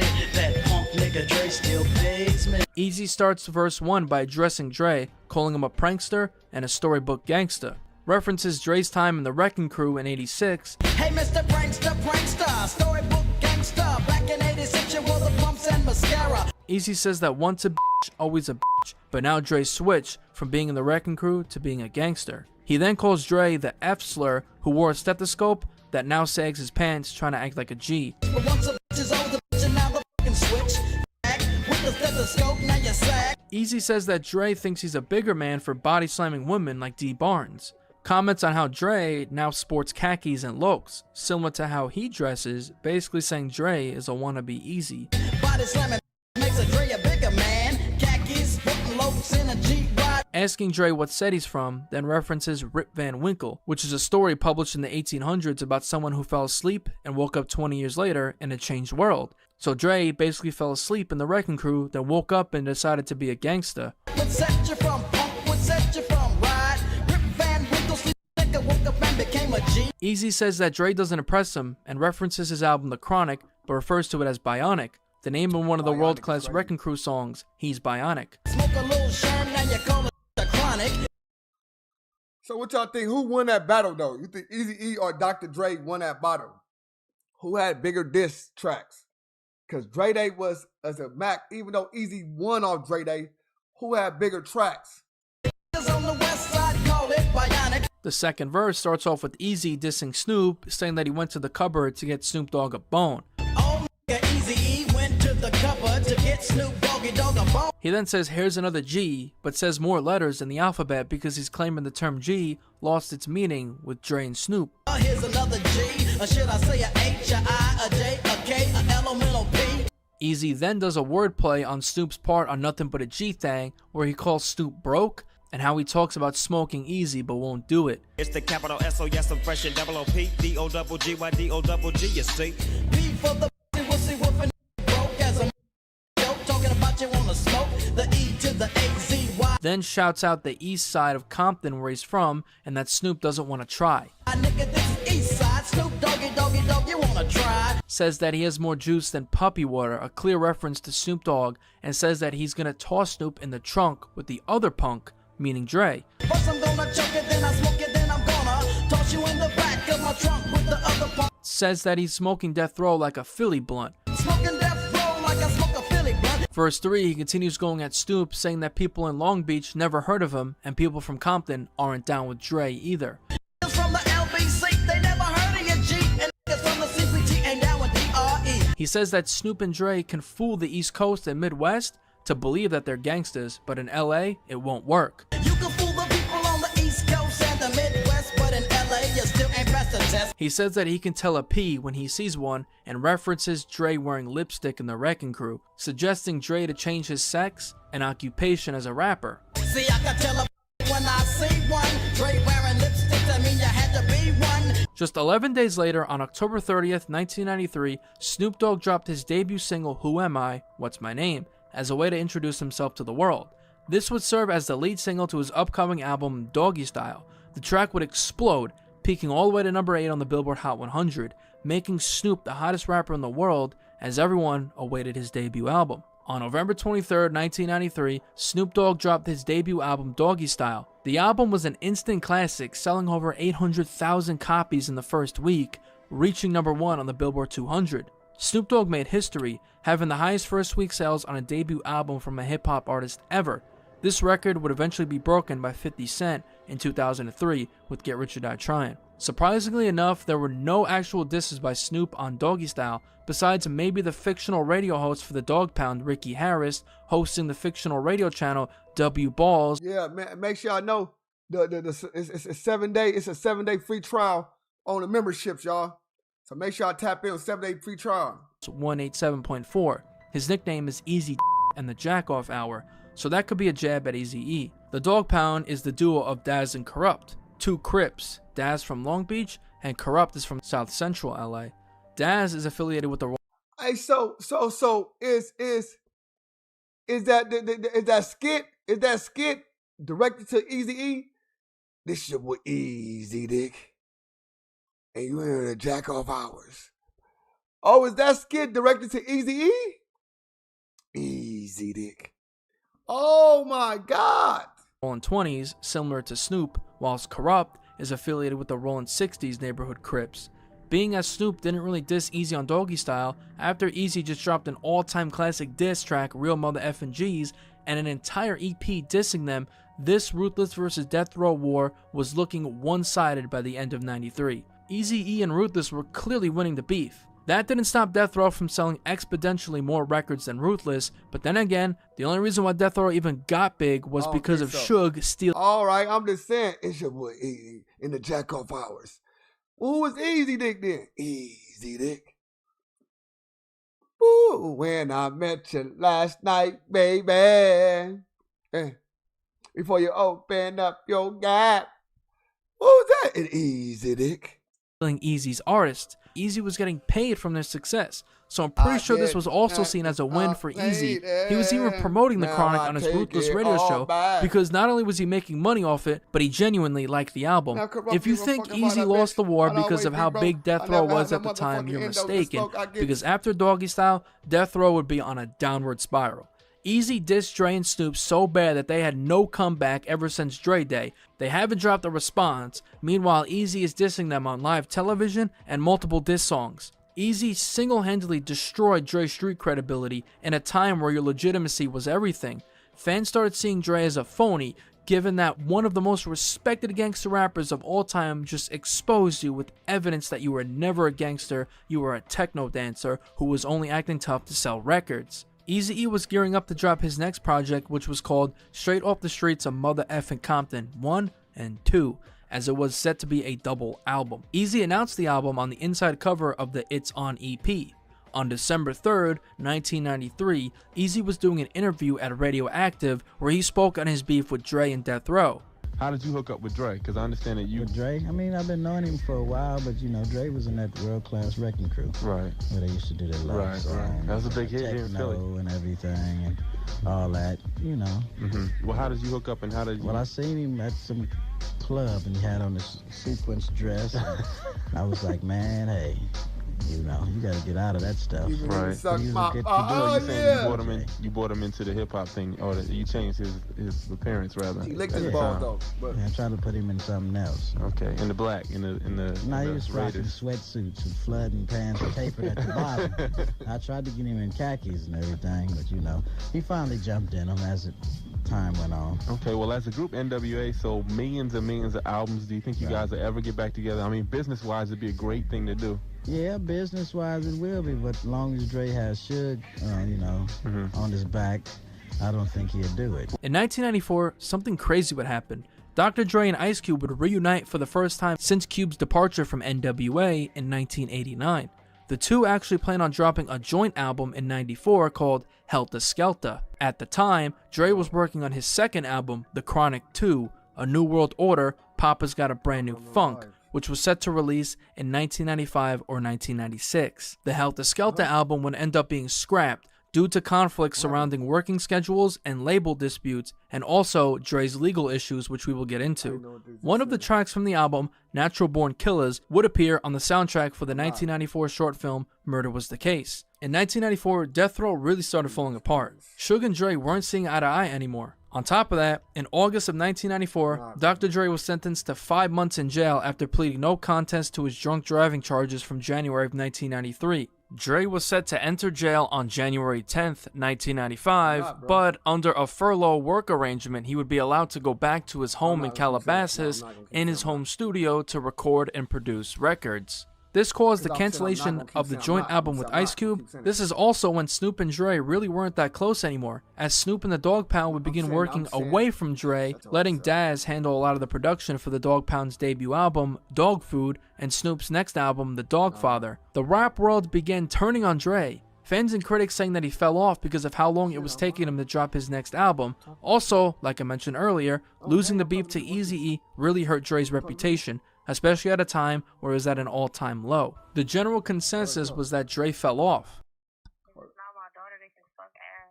Oh, come on, you don't do it on my live like that, bro. This is professional. What? Hello? Yes. What you talking about? They listening to you. Excuse me? They listening. Go ahead. Say what you gonna say. I don't give a fuck, cuz. I'm not professional. I don't know why you making motherfuckers listen to me. You wanna talk? No, the fuck I didn't. Do your thing, baby mama. I want to talk to my daughter. Oh my God, her tablet. You got a tablet? Stop all that. And everybody already know what time it is to say free killer. Like, I'm fucking crying. Yeah, I know. All right, I'm gonna tell her she answered the tablet. All right. Yate, get your tablet. Your mama trying to call you. All right.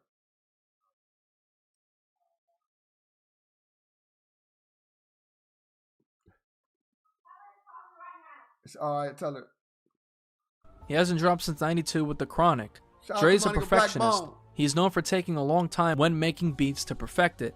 He was trying to make a record that was better than The Chronic and Doggy Style. Dre always tries to outdo the last piece of work, getting better with time. In 1994, Death Row only released 2 soundtracks for Above the Rim in March '94 and Murder Was the Case in October '94. That's all they did. Meanwhile, over at Ruthless, The newly signed group, Bone Thugs and Harmony, dropped their debut EP for Ruthless, Creepin' on a Come Up, in June 1994. The track Thuggish Ruggish Bone went platinum within a week after its release. Throughout the year, Eazy-E was still working on his double album, Straight Off the Streets of Mother Effin' Compton 1 and 2, which was set to release somewhere in 1995. With Dre behind bars, Snoop didn't visit him at all while in jail. Dre later said that this didn't bother him, there was no bad blood between them. The Dog Pound dropped their record What Would You Do in 1994. Daz produced the track as Snoop and the Dog Pound were working separately from Dre at this point. The track first appeared on the Murder Was the Case soundtrack in October 94. The Dog Pound takes shots at Eazy-E, BG Knockout, and Dresta. Throughout the song they make it clear that Ruthless doesn't want to mess with them. The disses come in verse 3, where Corrupt... Hey, look at Snoop Dogg album though cover, bro. Look at this shit though. Look at this shit. Pay attention to his album cover. If y'all don't, let me get y'all together for y'all that's on the YouTube side. Hold on.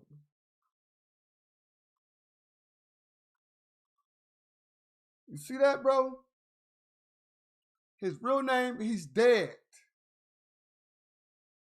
He posted dead. He's dead, right? In the birth of Snoop Dogg. This some Illuminati ass shit right here, bro.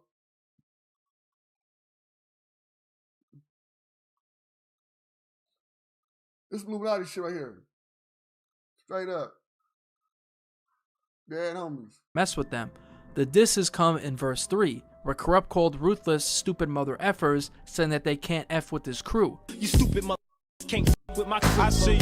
Daz then saying that there's so many busters on the West Coast, which is a shot at Ruthless Records. Get so many busters on the West Coast. Daz asks Ruthless if they want to scrap, rap, or blast, meaning shoot it out, and he says that he'll be the first to hit him.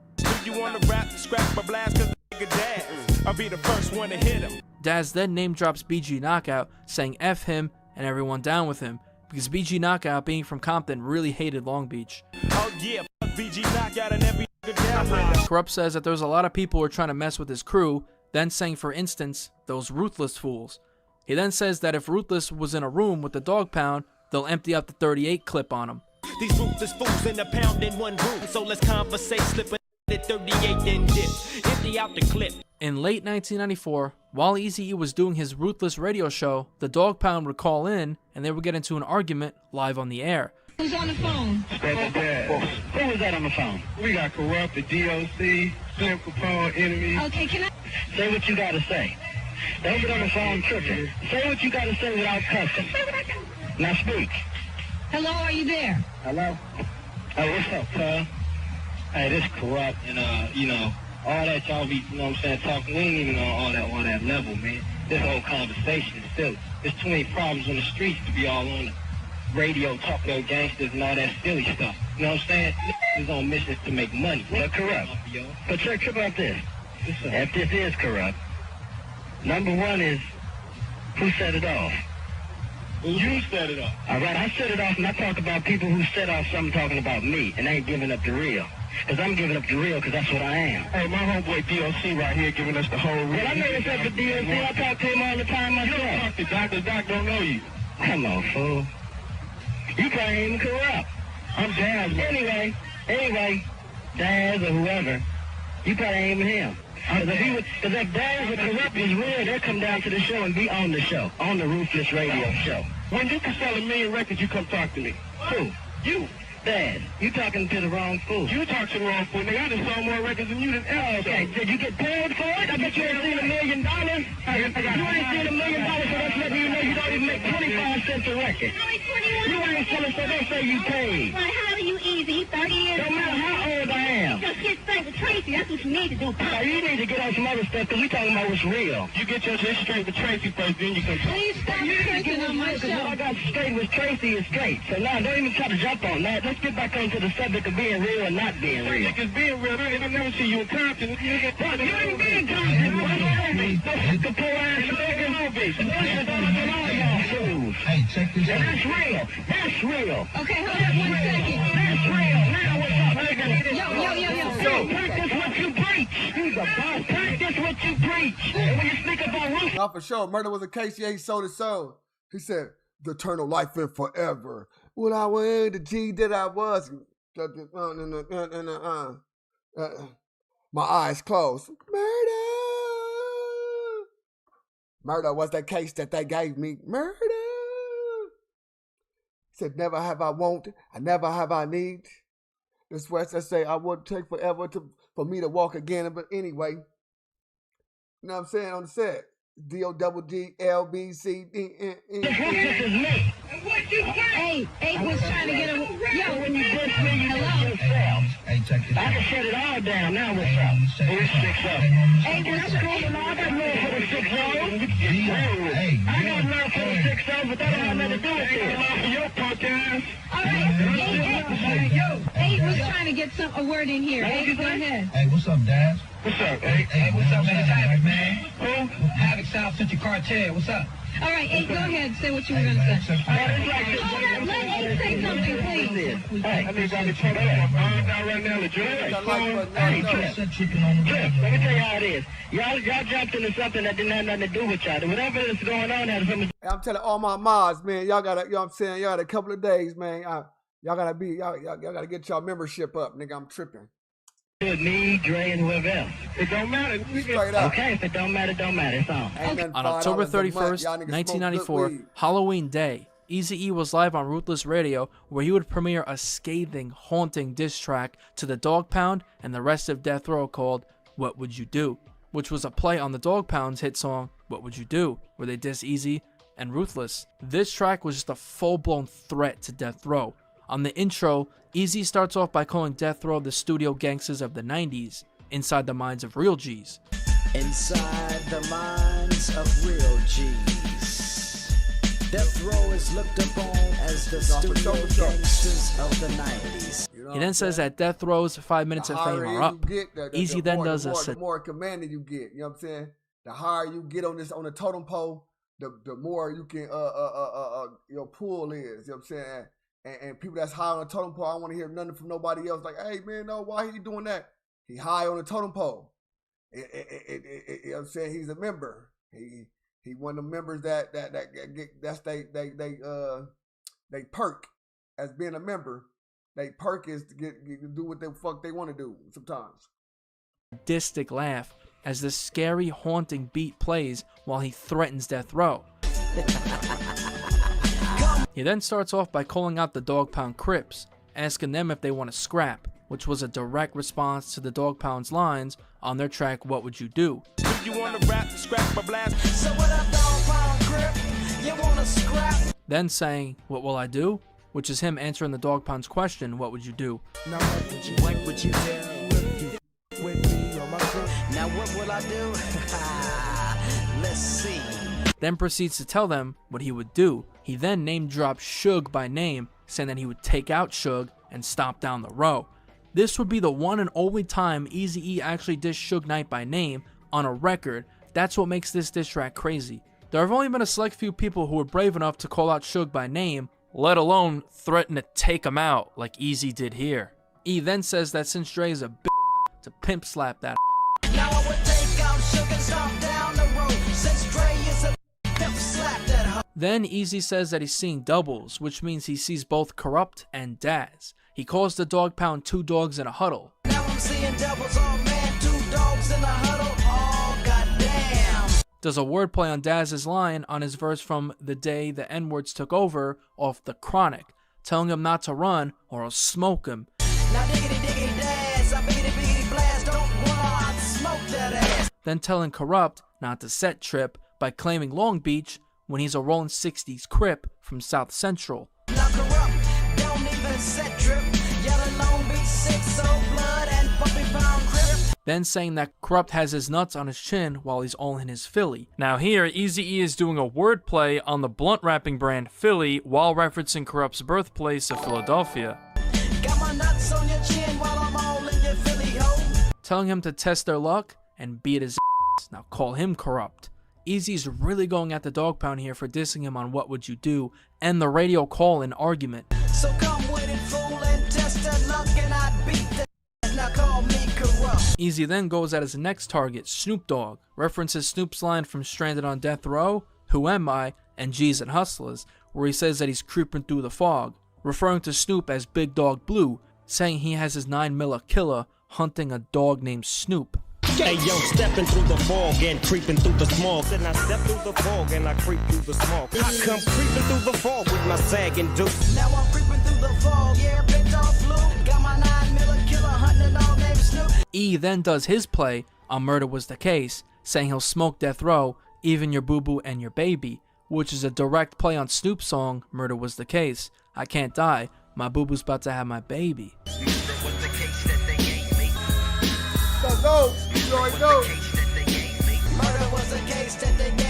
I can't die, my boo-boo's about to have my baby. I smoke all you fools, even your boo-boo and your baby. On the hook, performed by Dirty Red, Eazy once again does a play on What Would You Do by the Dog Pound. But you can't, so don't even think about stepping in the hell. So don't even think about stepping out the goddamn house. On the second verse, Dirty Red takes more shots at Death Row, directly name-dropping the label, says he know which one of them makes the best. Then references Snoop's track Doggy Dog World from Doggy Style, saying that he never runs with mutts, meaning Snoop is a mutt and he can't kick it with them. On the outro, Eazy-E sends a message to Death Row, calling Dr. Dre a buster, and the only law that he broke is beating Ricky Harris's wife. Dr. Dre, straight buster, never broke a law in his life. Says that Snoop Dogg went from a high top fade to sporting braids, but he's getting played, not paid on Death Row. Snoop Dogg, from a high top fade to sporting braids, and getting played, not paid. Now, Eazy would take another shot at Suge Knight when he said that Snoop is getting treated like a over at Death Row, and that we all know who's doing the pimping, which, of course, is a shot at Suge Knight, saying that he's pimping out Snoop and all the other artists on Death Row. Treated like a and we all know who's doing the pimping. He tells Daz to be a leader, not a follower. This turned out to be true, though. Daz, don't be a follower, be a leader. Stay off the next man's nuts. And tells Corrupt to stick to hanging with Rolling 60s instead of the Rolling 20s. Corrupt, the kingpin, stick with the 6-0s. Then ending the track with a sadistic laugh. Death Row, really though. This track was officially released in 1996 posthumously on the album Straight Off the Streets of Mother Effin' Compton. The beat on the track changed, but lyrics remained the same, but the one big difference was the ending. After the outro on the official release version, there's a terrifying skit of Eazy-E pulling up to what seems to be a Death Row party and shooting it up. This is one of the most underrated diss tracks of all time that rarely gets talked about. The way Eazy-E completely threatened Death Row in a scary way was brilliant. Every throw Death Row had for Ruthless and Eazy, they would come back with a devastating track. Dre and Snoop drop Dre Day, then Eazy drops Real Mother Effin' G's and puts their lights out. The Dog Pound drop What Would You Do, then Eazy drops his own song called What Would You Do, and the Dog Pound had no response.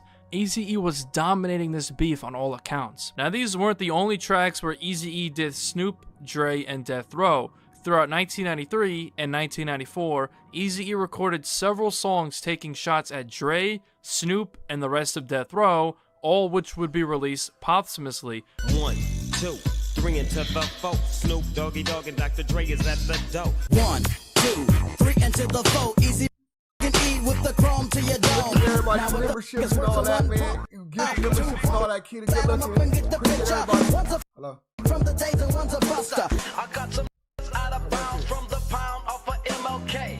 A 30-06 with the scope. I make a skinhead brain bust all across the West Coast. But sadly, tragedy was looming in the year of 1995.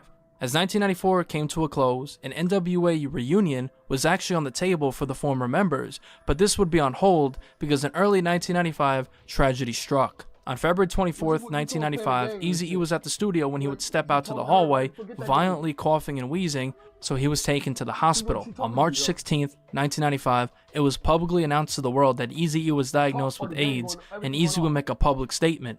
Now I'm in the biggest fight of my life, and it ain't easy. But I want to say, much love to those who have been down with me, and thanks for all your support. Just remember, it's your real time, in your real life. 10 days after it went public, on March 26th, 1995, Eazy-E tragically passed away from AIDS-induced pneumonia at just 30 years old.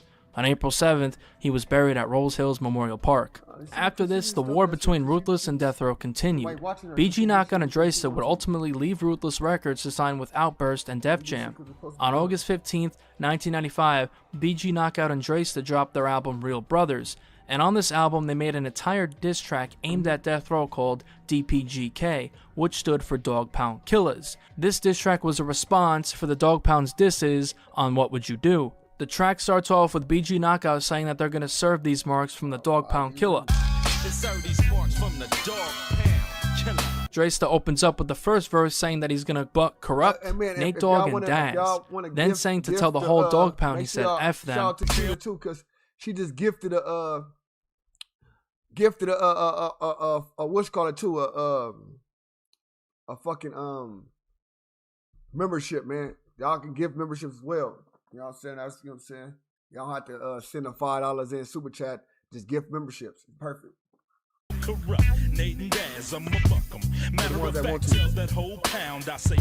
Then says F and he busts her down with the Mutt Pound, which is a response to the Dog Pound's lines from What Would You Do? Oh yeah, BG Knockout and so he bust her down with the Mutt. BG Knockout says that he's known as the Dog Catcher, which is self-explanatory, then does a play on Soup's iconic line from Dre Day and other songs, then says that he's a dog killer, and then warns them not to run up on him if they ain't prepared to fight. I'm a dog killer, cause all dogs have their day. Now don't run up on me if you ain't prepared to fight. On the hook, Dre-Sta name drops Daz, Corrupt, Dr. Dre, Snoop Dogg, Nate Dogg, and the Dog Pound saying killer after each name, which is a sign of disrespect, adding a K after someone's name or gang, carrying around that you are against them. Snoop Dogg, killer, Nate Dogg, the Dog Pound. On verse 3, Dre-Sta says that dudes are out here fake like Nate Dogg, then saying talking that to Dre will get you and your DJ regulated, which is a reference to Warren G and Nate Dogg's song Regulate, which Warren G is the DJ. Out here fake dog, like Nate Dogg, but swear you made it, but talking that to Dre, you get you and your DJ regulated. Then saying a fake is what he hates, so F Corrupt, Daz, and Nate Dogg. A fake is what I hate, so Corrupt, Daz, and Nate. On verse 4, BG Knockout references the track What Would You Do, saying if he was the Dog Pound, he would take a chill pill. He says that he gave them a pass, but now that they talked, when he sees Daz, he's gonna bank him, which is a term for fighting. On verse 5, BG Knockout says he does some real gangsta shit and is checking those suckers, which is Death Row he's referring to. He then does a play on Snoop's traditional Snoop D-O-double-G, but replaces double G with Bang and Busters.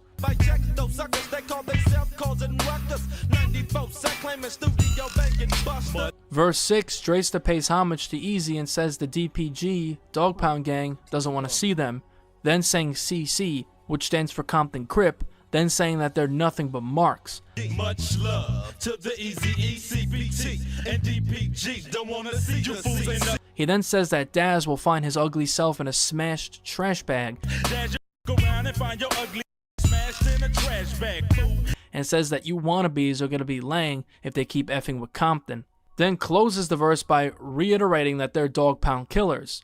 Your wannabes gonna be laying down if you keep around with the Compton Dog Pound killer. The music video was eventually released, and they dissed the Dog Pound and Death Row throughout the video. Actors played Snoop, Nate Dogg, and the rest of the Dog Pound, where they would tie them up and throw them in a trunk.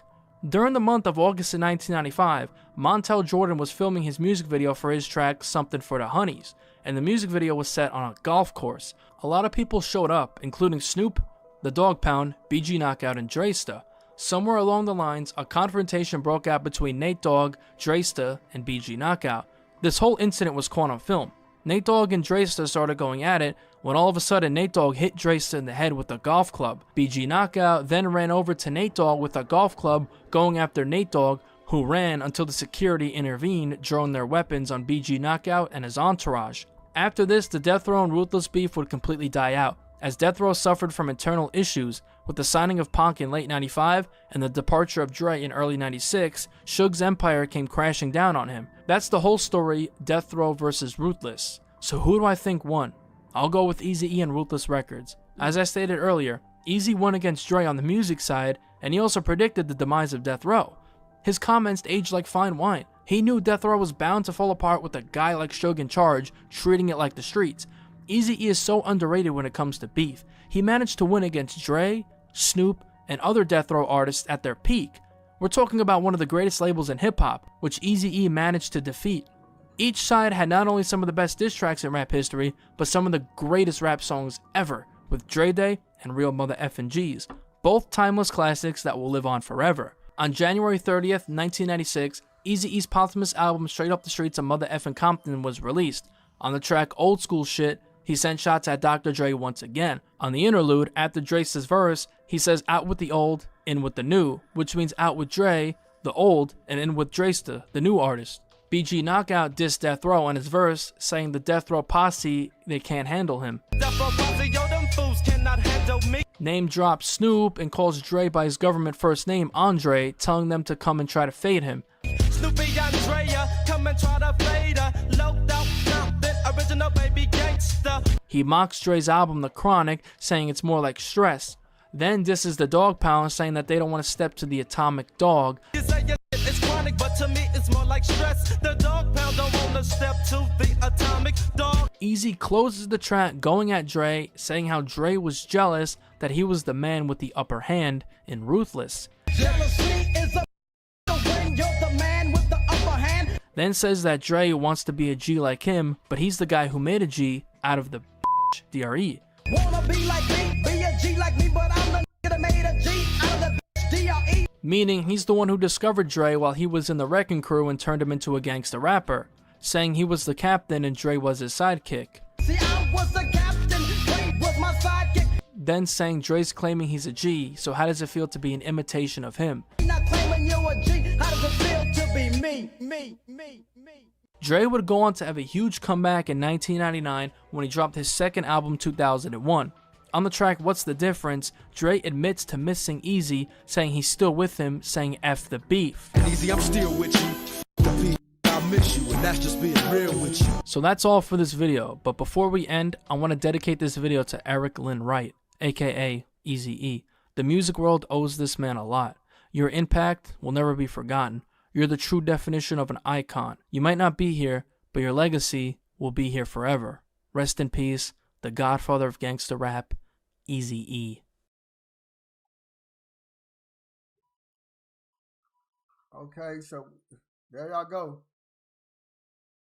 Where we at?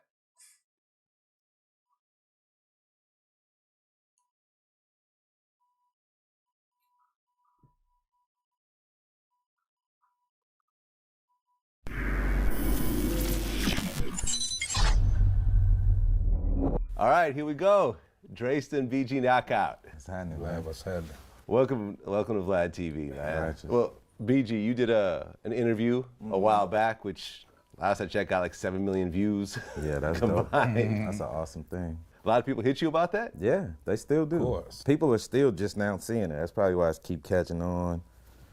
Yeah, I mean, it's those timeless, Death Row, Eazy-E, Ruthless Records, story, Compton man. stories. It's a lot. Man. It's a lot about that story to tell. No doubt. Well, Dre, so this is your first time here. Yeah. And you guys are actually brothers. Yeah. Same parents. Sure. Same mother. Same mother. Okay. Different father, same mother. Oh, different fathers. Same mother. Are you mixed? Yeah, I'm mixed. I'm mixed with mainly with Native Indian. I have 2 Native Indian grandparents, my great grandma and my grandma, and my great grandfather was German. He migrated from Germany here. Okay. And then on my mom's side, we have Cherokee, and then the slavery thing. So. Yeah, we all got some cut in it somewhere. So did you guys grow up together? Yeah. Same house? Yeah. Oh, okay. Yeah. And Change his diapers, man. Okay, so you're the older one. Yeah. Okay, how much older? About 5 years, 4 years, something like that. Yeah. 4, 5 years. Okay, and you guys grew up where? We grew up in Compton and Watts. Both. We lived in the Jordan Down projects as well as, our grandparents, and with my mother and father both were born on Harlan Avenue in Compton. Okay, so you being 5 years older, in Compton, what was it like as a kid that was a little bit different as time went on? It's a major difference because in that time, when I was a kid, like at his age, like Compton was almost like it was considered upper middle class. So I got a chance to see Compton in a different type of light than what's been portrayed just on TV or whatnot. You know what I'm saying? So I watched. We have a my great grandmother she looked like she could have been your grandmother. But when she talked, you know she was Compton. She's a black woman. Yeah. You know what I mean? So it's just a whole different transition from what it turned into from where it was.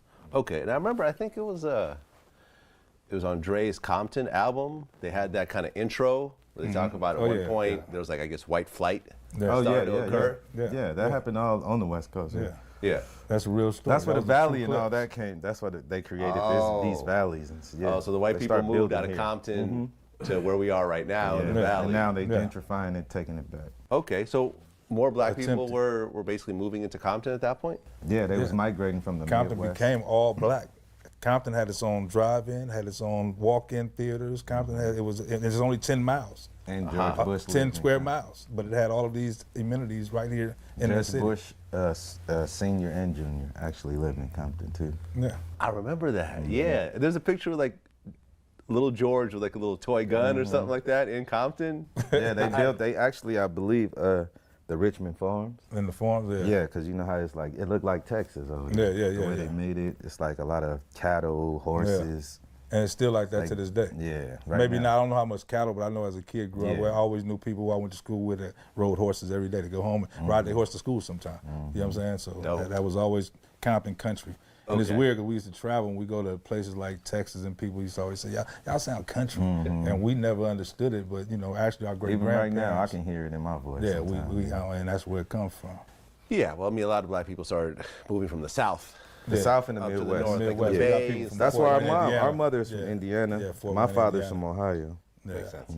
Makes sense. So, at what point did things start getting worse in Compton? What you mean? I'm assuming the drugs. It has to be the 80, 84, 85, 83. You know, I think, and it had a lot to do with, I think, the music as well as the drugs, you know, because before cocaine, it was like PCP. Was real heavy, right? So that was a drug that a lot of kids was on that drug. I had people in my family who was 13, 14. That was their drug of choice every day. You know what I'm saying? So it had to be the drugs, but then just generations, the guns coming in with the drugs. You know what I mean? Do you remember when crack cocaine first hit Compton? Hell yeah. Okay. Hell yeah. And it was called Ready Rock. It was freebasing before. In the beginning. I don't know what it was called for you, but it was called for us. I heard all that too. Yeah. We knew all the terms, but it was different terms everywhere you went. It was different. It was never no one thing. That's the media. Yeah, like that's the media putting names on it. You know from what I mean? area to area. You know what I'm saying? Yeah. Right. Well, I interviewed Freeway Ricky Ross. That was the first time I ever saw crack. Okay. What they call crack, we don't call it crack. We call it Ready Rock. Ready Rock. Yeah, we never called it crack. That's a government term. That was the term the government used so they could hammer everybody. Did you guys know?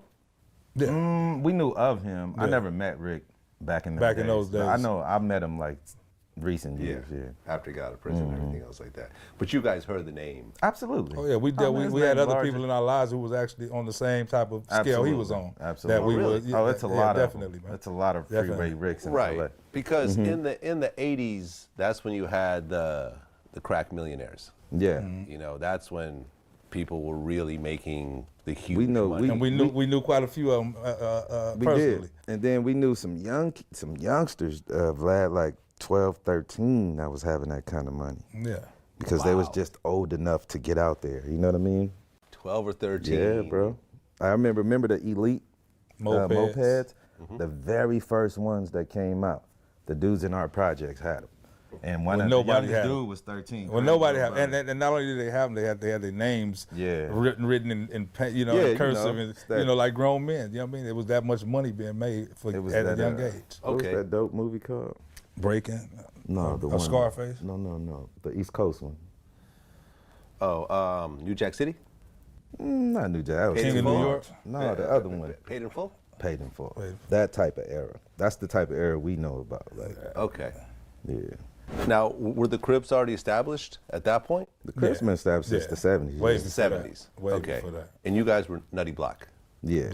Okay. Back in the 70s, we were neighborhood block Crips. But our hood went through a lot of transitions. Different transitions, yeah. You know? Okay, so when you were a kid, what was it? They was neighborhood block Crip. It's crazy, cuz, see? That was crazy.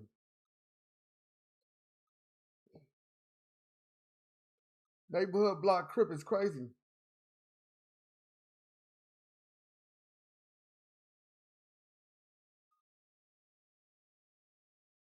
It's crazy. Crazy. Neighborhood block crip. Aha. Yeah. Okay. And how old were you when you first got affiliated, Tracer? That's all my life. My grandma, it's our street. It's my mom and my dad. I can show you my birth certificate. My mother and my father, both addresses on the same avenue, the same street. So Okay. it was before my time, you know what I mean? So you were just born into it? That's it. Okay. That's it. So you get older. At what point did you start getting kind of active? Active is a different word because it's like where we came from. You had to just be active just to have the friends you had. You couldn't even go nowhere if that wasn't what it was. You know what I'm saying? You wouldn't even be outside with us. You know what I mean? So, and that don't mean you had to be tough. That don't mean you had to be, but you had to be prepared and be willing to participate with no fear. You know what I mean? No shame with what you did. So, it's. I can take you back all the way to elementary with me, you know what I mean, to third grade, writing on walls, and that's where I'm from, you know what I mean? And got people that can live it to testify to it, you know what I mean? So we go back that far. We were in elementary with khakis on and sweatshirts with our names on it and all, you know what I mean? Without our mother even realizing that we already done signed up for this life. You know what I mean? think what it was back then, the violence and all that wasn't there yet. Do you understand what I'm saying? It was like, it was fighting. You know, stick. Somebody might get stabbed. It was dangerous to fear. You saw death. You knew what it was, but it wasn't like it is now. So I don't think our parents back then, they didn't think they didn't see it as a big, because they was all our friends. It wasn't like we was hanging with strangers. Yeah, you know exactly. what I mean? Well, the crack hadn't really hit. Yeah, at that point. And the big money wasn't coming yet. That's what started to bring the bigger guns and the bigger violence. And I think I interviewed Big U. I don't know if you guys saw that interview. Yeah, he was saying that like what he started seeing was just a different level of guns. Yeah, it was called Ready Rock in the beginning. It was a lot of different names, and so when it actually hit was like '83, and I came back home '84, and we went from being able to just, and it changed it because two things happened major, the influx of guns. And a different kind of guns, and then like the automatics. The automatics, because we hadn't even seen automatics. We weren't even having no automatics then, and especially like what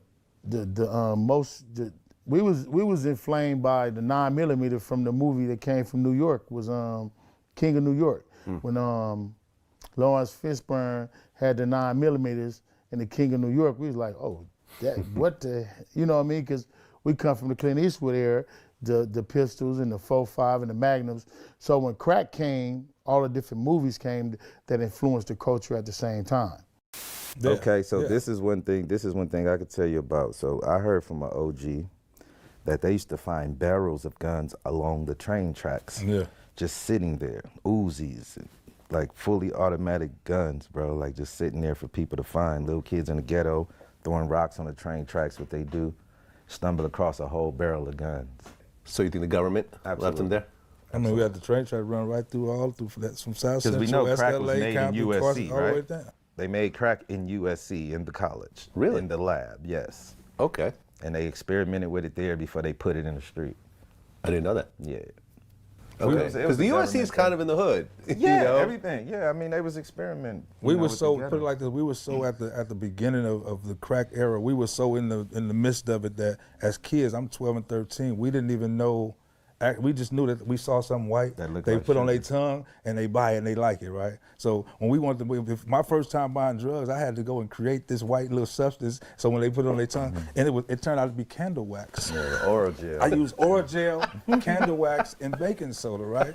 Well, Tori Canton had me and one of my cousins. We thought this shit up real clear, you know what I'm saying? Okay. I created some Ready Rock off of some candle wax, some oral gel, and some motherfucking baking soda. Okay. I went on the corner, made $40, and went and spent that and flipped that and came back to I made my way to half a track, and it kept going. Well, what happened when the crackhead came back after smoking your oral gel? I'm gonna tell you a real story. This real life story. This crackhead who I ended up selling it to, right, was basically like an uncle who was a doctor who lived at the end of the block. His sister was a probation officer. That worked at LP? It worked in Los Padrinos, where I just came back from. This is somebody who calls me her nephew. So I knew if I said it to him, he can't really complain because he don't want them to know that he smokes drugs. Okay. You know what I'm saying? And I was that young and understood that at that age. You know what I mean? And having to feed my little brothers. But my mother was in prison at that moment. Your mother was in prison? Yeah. For what? First time I had attempted murder. We ain't gonna talk too much about her story, because it's a lot to be told. Our story is real authentic. You know what I mean? Okay, so your mom was in jail for attempted murder. How long was she in for? 3 years. 3 years. She had 6. She only did half though. Yeah. Okay. 3 years and some change. Yeah. So she got off easy. Mm-hmm. Not for that, really. In that day and era, no. And then that day and era, 10 years was life sentences, basically. Yeah. Okay. You know what I mean? So 6 years seemed like a whole lot. The RICO acts came later and everything especially else when like you're that. a single mother and you got 4 young sons on the streets that, you know what I mean? And you know ain't nobody gonna do for them like you gonna do for them but them, you know what I mean? So 3 years meant a lot, and it still does to this day to her, you know what I mean? How old were you when you first started dealing? First time I started selling drugs, I was 12. 12, not even a teenager yet. I wasn't. What I was doing though, I was selling marijuana joints. I was catching the bus from the projects to go to school in my neighborhood to Walton Junior High School. So me and one of my cousins, this guy, we decided, okay, we get $100, we can buy some weed, roll 100 joints. We gonna get, you know what I mean? So we got a plan. We got that, and then we got a candy house that we stop at called the Funky Fives in Watts, where they sell penny candy. So we also gonna spend $10 on penny candy and sell them for 10 cents a piece at school. Right. So we enterprising at that young age, you know what I mean? Right. That's when I started selling drugs, was selling weed at dollar joints on the bus. Okay. Back and forth from school. I caught my first drug case at 12 years old, sold to an undercover. And I was AWOL from placement, from foster care at that time, too. Okay. And I just went by that foster home the other day at the city on Wilmington. And I was talking to somebody. I said, man, my little brother was a foster. I just was at that spot a couple days ago. The people still next door, they still. On everything. I mean, when you talk about, weed usually, not a ton of violence that goes along with it. When we talk about crack and cocaine. I moved into crack. I started selling crack. First, I sold Sherm first. I used to dip sticks first. That was the first drug I was PCP. Because I can get on the bus, and then I can get off the bus down here in Compton, in the neighborhood, and walk over here and dip me some sticks and make some money. Police come, I bust on the ground, I don't never go to jail. So I started doing that. Then, but my mother went. And those vials, It was my mother going to jail. You had the little vanilla vials with the vanilla flavor? Yeah. Mm-hmm. Yeah, we keep it in a little pour, so you know what I mean? It evaporates, there's no case. You know what I mean? So that was my next thing. Then it was my mother going to jail, and basically her people used to cop from ended up seeing me one day and offered it to me, and I wanted to help get some bail money to help her get out of jail. And that day I started chopping rocks and selling rocks. What do you think was the most violent situation that happened in the course of you actually selling? Oh man. Too many to count? That's 10 movies in itself, lad. Okay. That's just probably in a matter of months or years, you know what I mean? A lot. We know a lot of it would probably blow your mind if you knew exactly how many people that we know that was here and that ain't here no more. Mm-hmm. You know what I mean? I don't think we can keep count. It's that many. So you were going to funerals constantly? Not even just going to funerals. I was incarcerated for a lot of my youth too. So you know what I mean? So it's a difference. That's the thing about us. Like, well, you was in foster care with us, and then you went to YA. No, I was with the boys' May, home, then boys' home, group homes. I went through the whole thing after my mother went to jail. I did what I could for as long as I could to, you know what I mean? And we all got pulled in separate directions, you know what I mean? Yeah.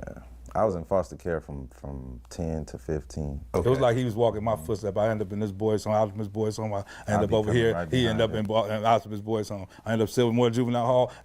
2 months later, here he come. You know what I'm saying? I mean, were you trying to tell him, like, okay, don't fuck up like me, and here's how not to do it? Or was it just not that level of... I had to. I'm big brother. Exactly. I had no other mother, and if I didn't do what she said, boy, if he was regarded that, I got to deal with her. I ain't for the fight her. I have to fight you. You know what I'm saying? So I had to. That's all I knew since he came here. You know what I'm saying?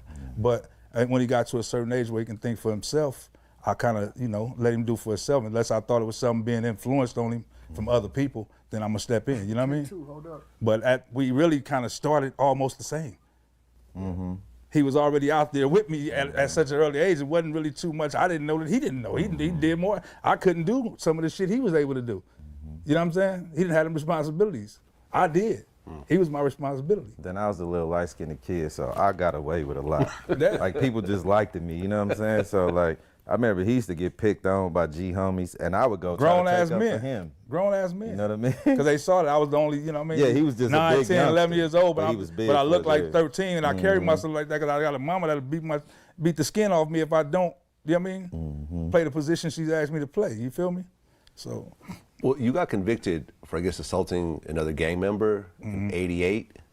Yeah. And you were in, I guess, YA until '93. Yeah. So 5 years. Yeah. And actually, I was already incarcerated a year and a half before that. I was in juvenile hall, and the case didn't come up until a year of me being in juvenile hall.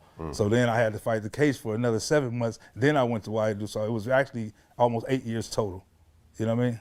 8 years by the time you were how old? 18? 22. 22. 21, 22 years old. For more than a third of your life. Yeah. Was spent locked up in various places. Yeah. So, I mean, by 22, were they putting you in adult prison?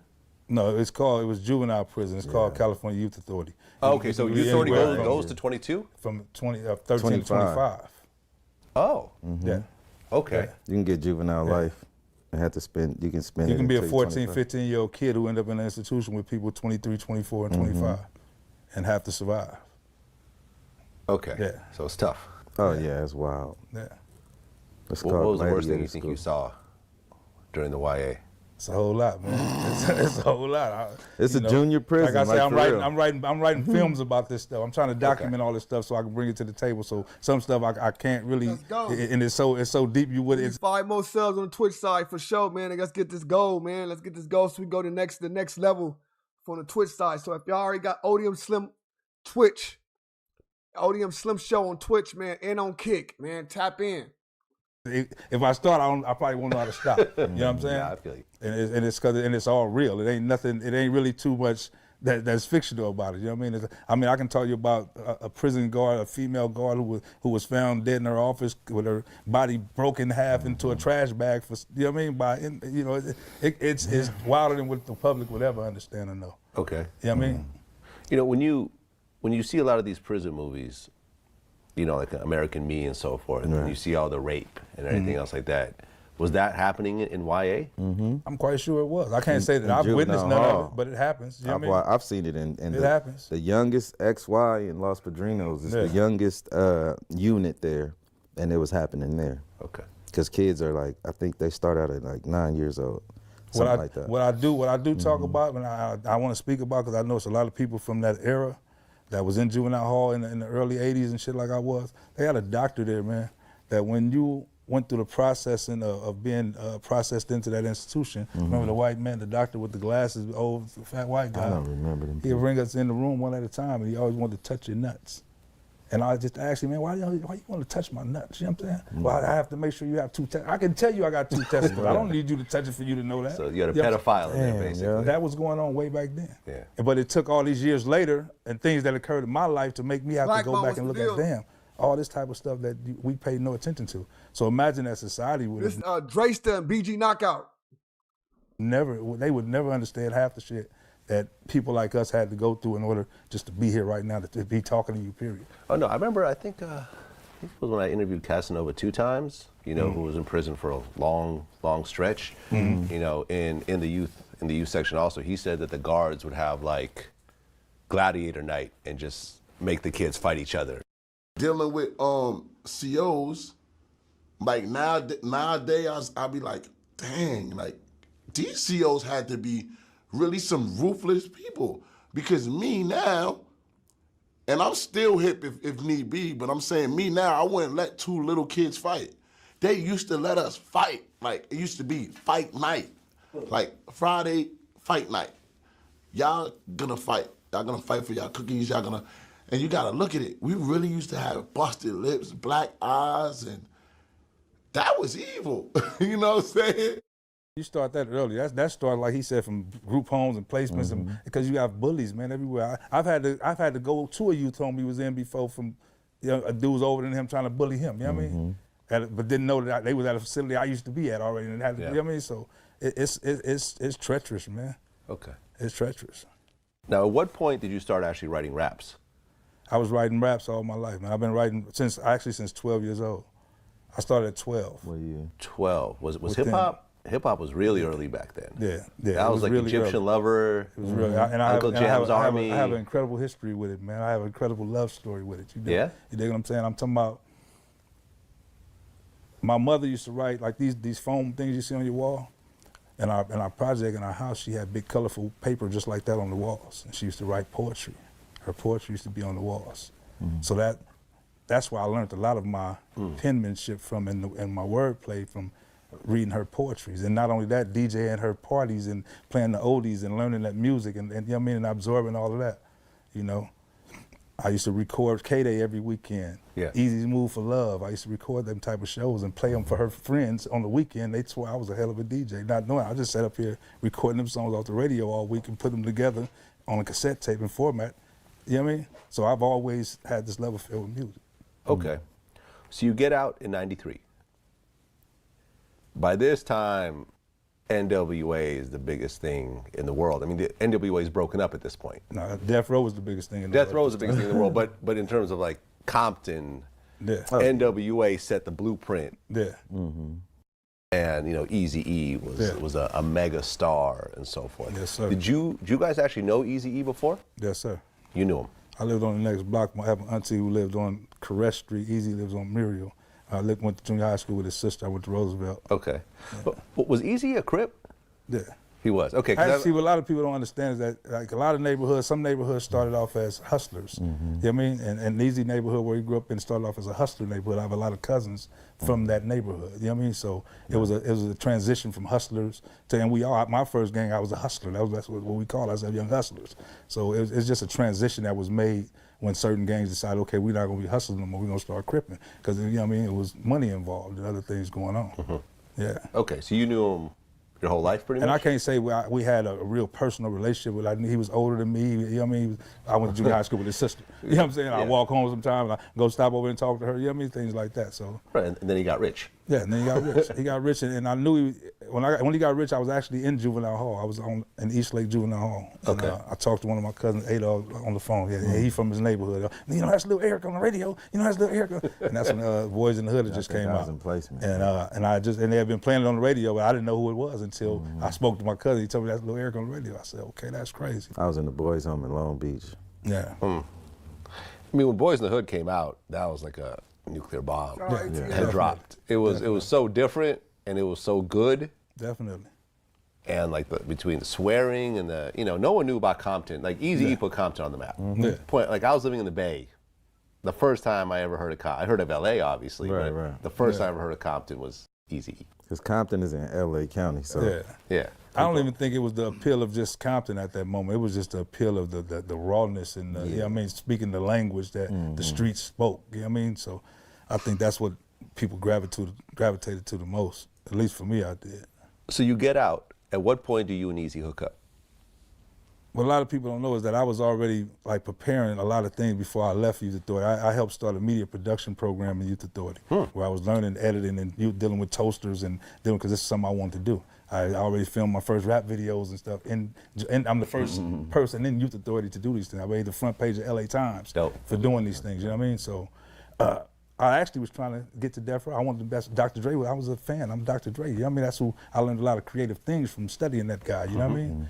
It's just that what happened was when N.W.A. and Cube decided to part their ways, and where I was at that moment, that was big for us. We was kind of the gladiators who dictate what we listen to on the yard. I was in Youth Authority. So a lot of dudes from LA was like, okay, we riding with Cube now, fuck N.W.A. You know what I'm saying? There was niggas from Compton like, fuck it, we gotta ride with N.W.A. then, fuck Cube. We on some, on some of that shit. So it's a lot, man. It's a lot to take in because it was different for me because I wasn't actually right here, you know what I mean? I was in there absorbing shit and it was a different type of mode of operation that goes on in there, you know? Well, you get out, and at what point do you and Eazy actually link up? I was only out for 3 months. Within 3 months, I had already been to the studio, met with E. He asked me, you know, what I heard what was going on and this and that. I said, yeah, you know what I'm saying? And he said, man, well, I got this record, you know, let's listen to this record, listen to the beat. He said, man, you gonna write something for me? I said, yeah, I can write something for you, man. He said, man, you gonna be on it with me? I said, man, yeah, man, I'll write something for you. So I took the track home, we set up there. Next day, came back. you know, I had, the part was kind of too long. This is my first time, like I said, I'm fresh home from doing all this time. This is my first time actually even professionally writing for anything, you know what I mean? So I'm trying to make sure I write a hit record because I've studied how to write hit records, you know what I mean? So I know how to write a hit record, so Eazy used to write little notes. I wonder if Drayster can, you know what I mean, trying to pump me up because he was really, you know, his record was pressed already.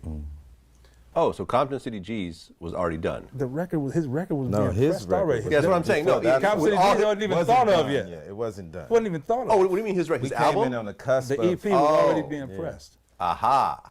Yeah, we came in. Oh, but there was no Dre response record yet. It was its own. Well, it was on its own. It was the title track for the album, for the EP. Yeah. Its own Dr. Dre 187. 187 Killer. So he got a song with that record was being pressed already. Its own. Okay. That song. Yeah. Oh, okay. That was supposed to be the single. We talked about this last time.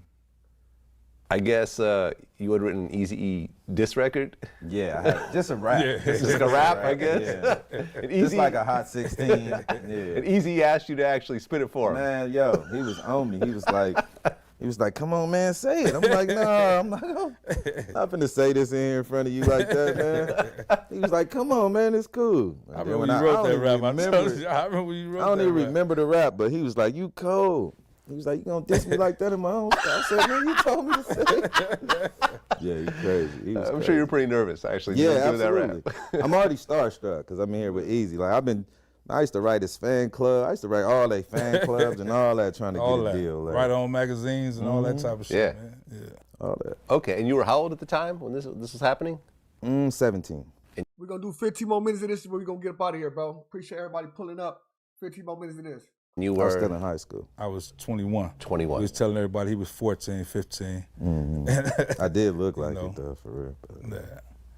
Okay, so you guys get in the studio with him, and you guys record. But he did it first. No, I had to write the song. Not only write the song, I had to go and record the song, but not just record it.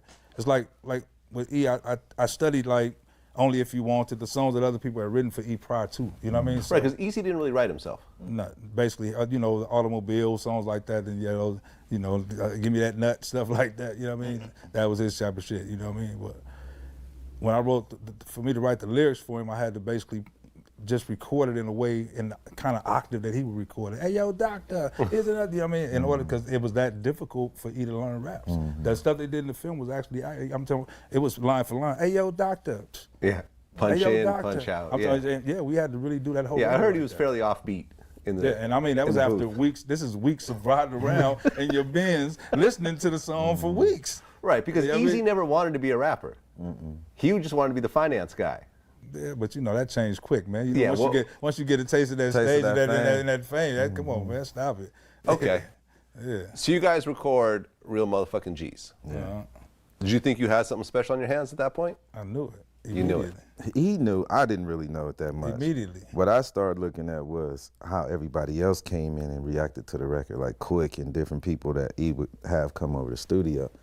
And they used to be like, that's it. Like, I used to always hear people say, that's the one, or that's Because it. what I used to be like, okay. And then when the song came out and the way the people reacted, just the day of the video shoot, the song is not out. We making a video all around Nobody Compton, even heard LA. the song. Very few Never people. heard it. They Only hearing it people for heard the the song first with people time. I've taken it to, like at the barbershops and certain shit around the city. People I fuck with, you know what I mean? I took it certain places and played it. You know what I mean? But other than that, no one had ever heard that song before. But for the first time, the video shoot, they hearing it play out the speaker.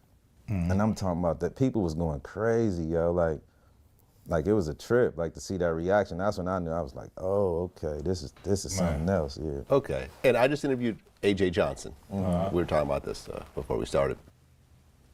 So A.J. Johnson goes and records Dre Day. And he plays Sleazy E. You know, the fake Eazy-E, and there's a fake Jerry Heller in there. He's calling him boss and dad and stuff like that. Yeah, which is a dope song too, by the way.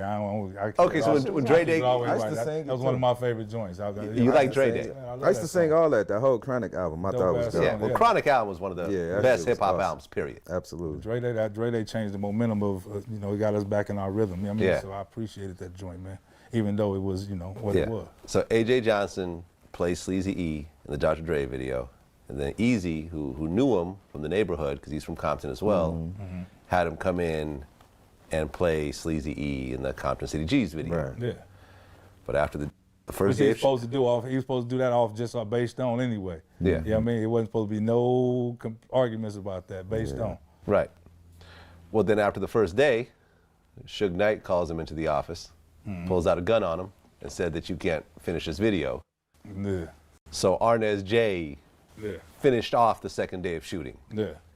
Did you guys notice that? I didn't really pay attention, Vlad. Like that's the part that I'm telling you, I didn't pay attention to. Okay. Like, well, I was basically kind of co-directing, helping co-direct a lot of parts of the video, so that's why I was kind of more abreast of certain things that he probably. Yeah, you chose a lot of locations like the hood and all that. Okay, so you saw that at one point Arnez J was down. I knew the day that we were supposed to film that when AJ didn't show up at the film, like I told E, like, man, that nigga should have kidnapped that nigga, man. That's why they, you know what I mean? Yeah, Compton's so small, man. It's we a know. little place, you know what I mean? We know everybody. Ain't never the phone calls. I call me, you know what I mean? So you knew that already happened? Yeah, we knew that off top when he didn't show up. We knew that. We knew that had to happen. Okay. That's the only thing that would have stopped him from being there. You know what I'm talking about? The only thing. Did you guys know Suge? Yeah. Okay. Yeah. Well? No. Okay. Knew people that just knew in him. passing and meeting for, you know, a couple of times, talking to each other, you know, exchanging a few words. Okay. Because from what I understand, like, I think it was Big U, he was saying how Bloods really weren't prevalent in LA like that until Suge and Death Row and started putting the money behind it and popularizing it and everything else like that. Did you start seeing that kind of? Yeah, I wouldn't say prevalent, not prevalent, but I don't try to minimize. Not prevalent, but I understand what he's saying. It's like when they came out, a lot of people jumped on the bandwagon. Yeah, so we did see that. Yeah, we saw that. Okay. But it ain't like it wasn't already. Yeah, Bloods already been around existed. It forever. already was. They've been around as long as us. Yeah, I mean, it just ain't never been as many Bloods as it's been Crips. But yeah, it wasn't as, you know, I guess as popular. Yeah. You know, but it was especially always, with music and stuff like that. Yeah. It's always been here. As long as we've been here, it's been here. Yeah, I mean, because, you know, DJ Quick with the Pyrus and everything, that was always a thing out there. Yeah. And, you know, BG, we talked about last time how Eazy was telling you about the altercation, like the setup, where Suge basically, well, Dre called him into a hotel room and Suge made him sign over the documents and everything else like that. Did you have that conversation with Eazy? No. You don't remember? No. I mean, I know about the stuff, but I don't remember having the conversation with Eazy. Sometimes I did, you know, we talk to other people. We just had things that floated, you know what I mean? And it came to me in other ways, but I don't remember me and E talking directly about it, though. What was Eazy's overall feeling about Suge at that point? Because I remember, I think Jerry Heller even said that Eazy went to him and said he wanted to kill him. Easy to give a fuck about none of that, man. I don't know where they get none of that shit from. I'm gonna keep it all the way. That probably was a little bit before we came. It could have been before us or whatever. Yeah. My whole thing is that when we came with E and when I did what we did with E, it was based on Compton. You know what I mean? It was based on Eazy-E being who he was for Compton. You know what I mean? So I didn't want to see. It wasn't that we wasn't gonna let that happen without, you know what I mean, at least trying to, you know, show the nigga you got some backbone. We can do what you want to do. So we went places we didn't really worry about none of that shit. Right. He didn't worry about none of that shit because we knew you know what I mean, it wasn't nothing to worry about. You know, I actually tried to mediate certain things to try to change some of that situation. You know what I mean? But it was a lot of big egos and stuff involved too. And what was your people name that worked for Suge when we was at the Glam Slam that day? Mom, that's the first time we ever met Suge was at the Glam Slam. Yeah, that was he said he was gonna slap us or whatever that time. Yeah. We went and confronted him. He was like, "We heard you was gonna slap us, homie." "Oh no, I like you little niggas." Remember? Yeah, it was funny as fuck. That was one of the most funniest. That gotta be one of the most funniest scenes in our film, Real Motherfucking G's the film, because it was MC Ren performing. And this was an MC Ren performance in Death Row that came in, and when Real Compton City G just started hitting the box, right? So now Death Row walked in there with their entourage, right? So a lot of folks, and I don't speak on no names and all that, but a lot of folks was running around. Hey man, y'all, watch out, man, Suge in here, man. Y'all, what the fuck is wrong with you niggas, man? Watch out. They actually boned out. And a lot of people was leaving and all kind of shit. I said, man, where they at? He said, oh, they over by the bar, man. I said, we gonna walk, man. I started walking. I looked behind me. All these dudes is walking behind me now. The same dudes that was running, half of them is walking behind me now. They go see what's gonna happen. And all it was, oh, Trey, what's up, my nigga? You know, man, some of my little homies know you. I was in YA together. You know what I mean? Well, holler at me, man. I know he ain't paying y'all right, man. I know you ain't doing right business. You know, it was some kind of shit like that. You know what I'm saying? And that's okay. it, man. But you guys always stayed loyal to of Eazy. course. Yeah. Okay. Well, in 1994, Dre, so you were involved in a shooting. Mm-hmm. What ultimately happened in that situation? That's something I don't speak on a lot. I mean, there's family involved, there's friends involved, there's people who have children who's grown up since then, you know what I mean? So I try not to speak on it. It was something going on between a family member and his homie, and I happened to be riding through here in the middle of the night on my way to visit moms and all that, and just knew I felt something wasn't right, and I stopped to try to prevent it, you know what I mean? I tried to, see if I could, if my little cousin was outnumbered, if he was, I didn't know, you know what I mean? Just something in my spirit told me to stop, you know what I mean? Without no weapon, no nothing. And I tried to, do whatever part I was there to play, you know what I mean? And it ended up going down, you know what I mean, with me standing right in the middle of it. Okay. Yeah. Did you get convicted for that? No. Okay. No, I was paralyzed for that. You got months. hit? I was hit, went through the back of my arm, ruptured subclavian artery to my heart. They had to harvest veins from my thighs to put up in my chest to restore the artery. Oh, wow. My arm was paralyzed like this from the moment the bullet hit me. And my leg was paralyzed from harvesting the veins out of my leg, so I ended up with the whole left side immobile. They had to pull veins out of your leg and put them they call it harvesting. They had to harvest veins. I never even heard of that. Yeah. Yeah. And I had a young doctor, a black doctor at Martin Luther King Trauma Center, man. He was only in his mid-20s. Was that the first time you'd been shot? That's the first time I had been shot. And that's right after doing 6-7 years and, incarcerated and getting out of a year of a little fun and, and that. And where I actually was, he'll tell you, there was times I was on stage like this, performing. You know what I mean? But we didn't have social media and all that type of stuff to capture those moments for me, you know what I mean? But yeah. So it was really bad? Yeah. Did you think you were going to die? Yeah, man, I did. When I arrived at the hospital, I had no pulse. I had no pulse. I have a whole song about it too. I had no pulse, and if I pull up my sock and show you towards my ankle, I have 2 slits in my ankle, to where when they was flipping me over and we have an entry wound, no exit wound, and they're looking for the pulse, no pulse, so they shove these tubes down your throat. They go down your nose and then down to your stomach, you know what I mean? Without no pain medicine or nothing. They do that first, and then they end up cutting the 2 slits in my ankle, which started my pulse. But I just felt myself going until I was just sleeping. I was just gonna go and my mother was right there, and I was just telling her I love you, and she kept crying, saying, why you keep telling me that, you know what I mean? And so, yeah. Yeah, I'd interviewed this Bay Area rapper named Kafani.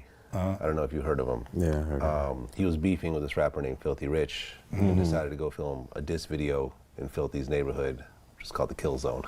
Yeah. And he got laid up. He got shot up.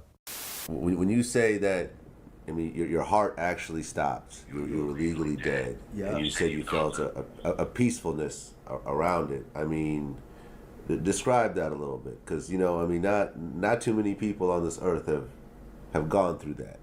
I mean, it was to the point where, like, at the end of the day, like, I was just at peace. I was calm. Like, it just, I don't know. It was just weird. Like, I can't describe it. I don't know if it happened again, it would be the same way. But at that point in time, when I was shot, I just, like, you ask anybody who was there, they was like, I was at peace with it. Like my whole thing. I wasn't like, I used to watch movies and you see somebody get shot and they're losing their life, choking on their blood, and they, screaming and, choking on their blood and just going crazy. It wasn't nothing like that. It was just, it was like actually no pain. It was just basically like going to sleep. Pretty much I just went to sleep. Like, I knew I was shot, and I just felt like I was just going to sleep. And it wasn't painful. I mean, pretty much that's basically what it was. It was just like me basically going to sleep, and it's kind of crazy because I thought it would be different. I had an OG Crip from the project socking me, keeping me woke all the way to the hospital. Oh, yeah. Every time I was passing out, he'd sock me and wake me up. Big sock me Dale and wake me up. Big Dale from PJ's. I mean, he told me that he essentially died, and he described it the same type of way. He said it was like peaceful. Going to sleep. It was peaceful. Yeah, it ain't no fear. I think my tears was just the fact that my mother was witnessing it. You know what I'm talking about? Other than that, because I didn't feel no pain, I wasn't hurt. I just know, and it was like a peaceful moment. You know what I mean? It made me, that interview and what you're saying now, really kind of made me look at death a little bit differently. You think it's this, like, I'm so scared to die, but it's really a natural part of life. It's different. See, that's just legally dead. That's a medical term, right? Exactly. Yeah. But if your soul exits your body, that's a different type of death. And that can take days sometimes. Yeah, real talk. So that ain't really death. You understand what I'm saying? That's something. That's why a lot of people they talk. Oh, I saw the lights. Like the threshold. No, the lights I saw was from the motherfucking hospital because it's bright as a motherfucker in there anyway. You know what I'm talking about? So it wasn't none of that. It was just like you took some Tylenol 4s and the motherfuckers didn't start kicking in now. You know what I mean? Or you just took some X for the first time. You know, they tell you to have sleep then wake you up. One of them. You know what I mean? One of them type of moments, bro. Luckily, you survived that. Oh yeah. You still have pain from that and everything? Vlad, the story is more than you can handle, Vlad. You have no idea. Vlad, let me just tell you this, Vlad. November 4th, 2016? 2016 or 2017? I thought it was 2017. 2017, yeah, brother. I was just hit 5 times recently. Yeah. Just had 4 surgeries. 3 back here, 1 up here, 1 through my rib cage, through my stomach, ruptured. About to shut it down, y'all. So everybody that came through this motherfucking, appreciate everybody that tapped in. It's over with. You know what I'm saying? Appreciate y'all. Discord people, y'all know what time it is. Salute to everybody that's in the room. Get them the memberships up and all that through the live channel so y'all can do with all the stuff that you seen Miss Kita and you seen Black Bone do, man. Y'all check out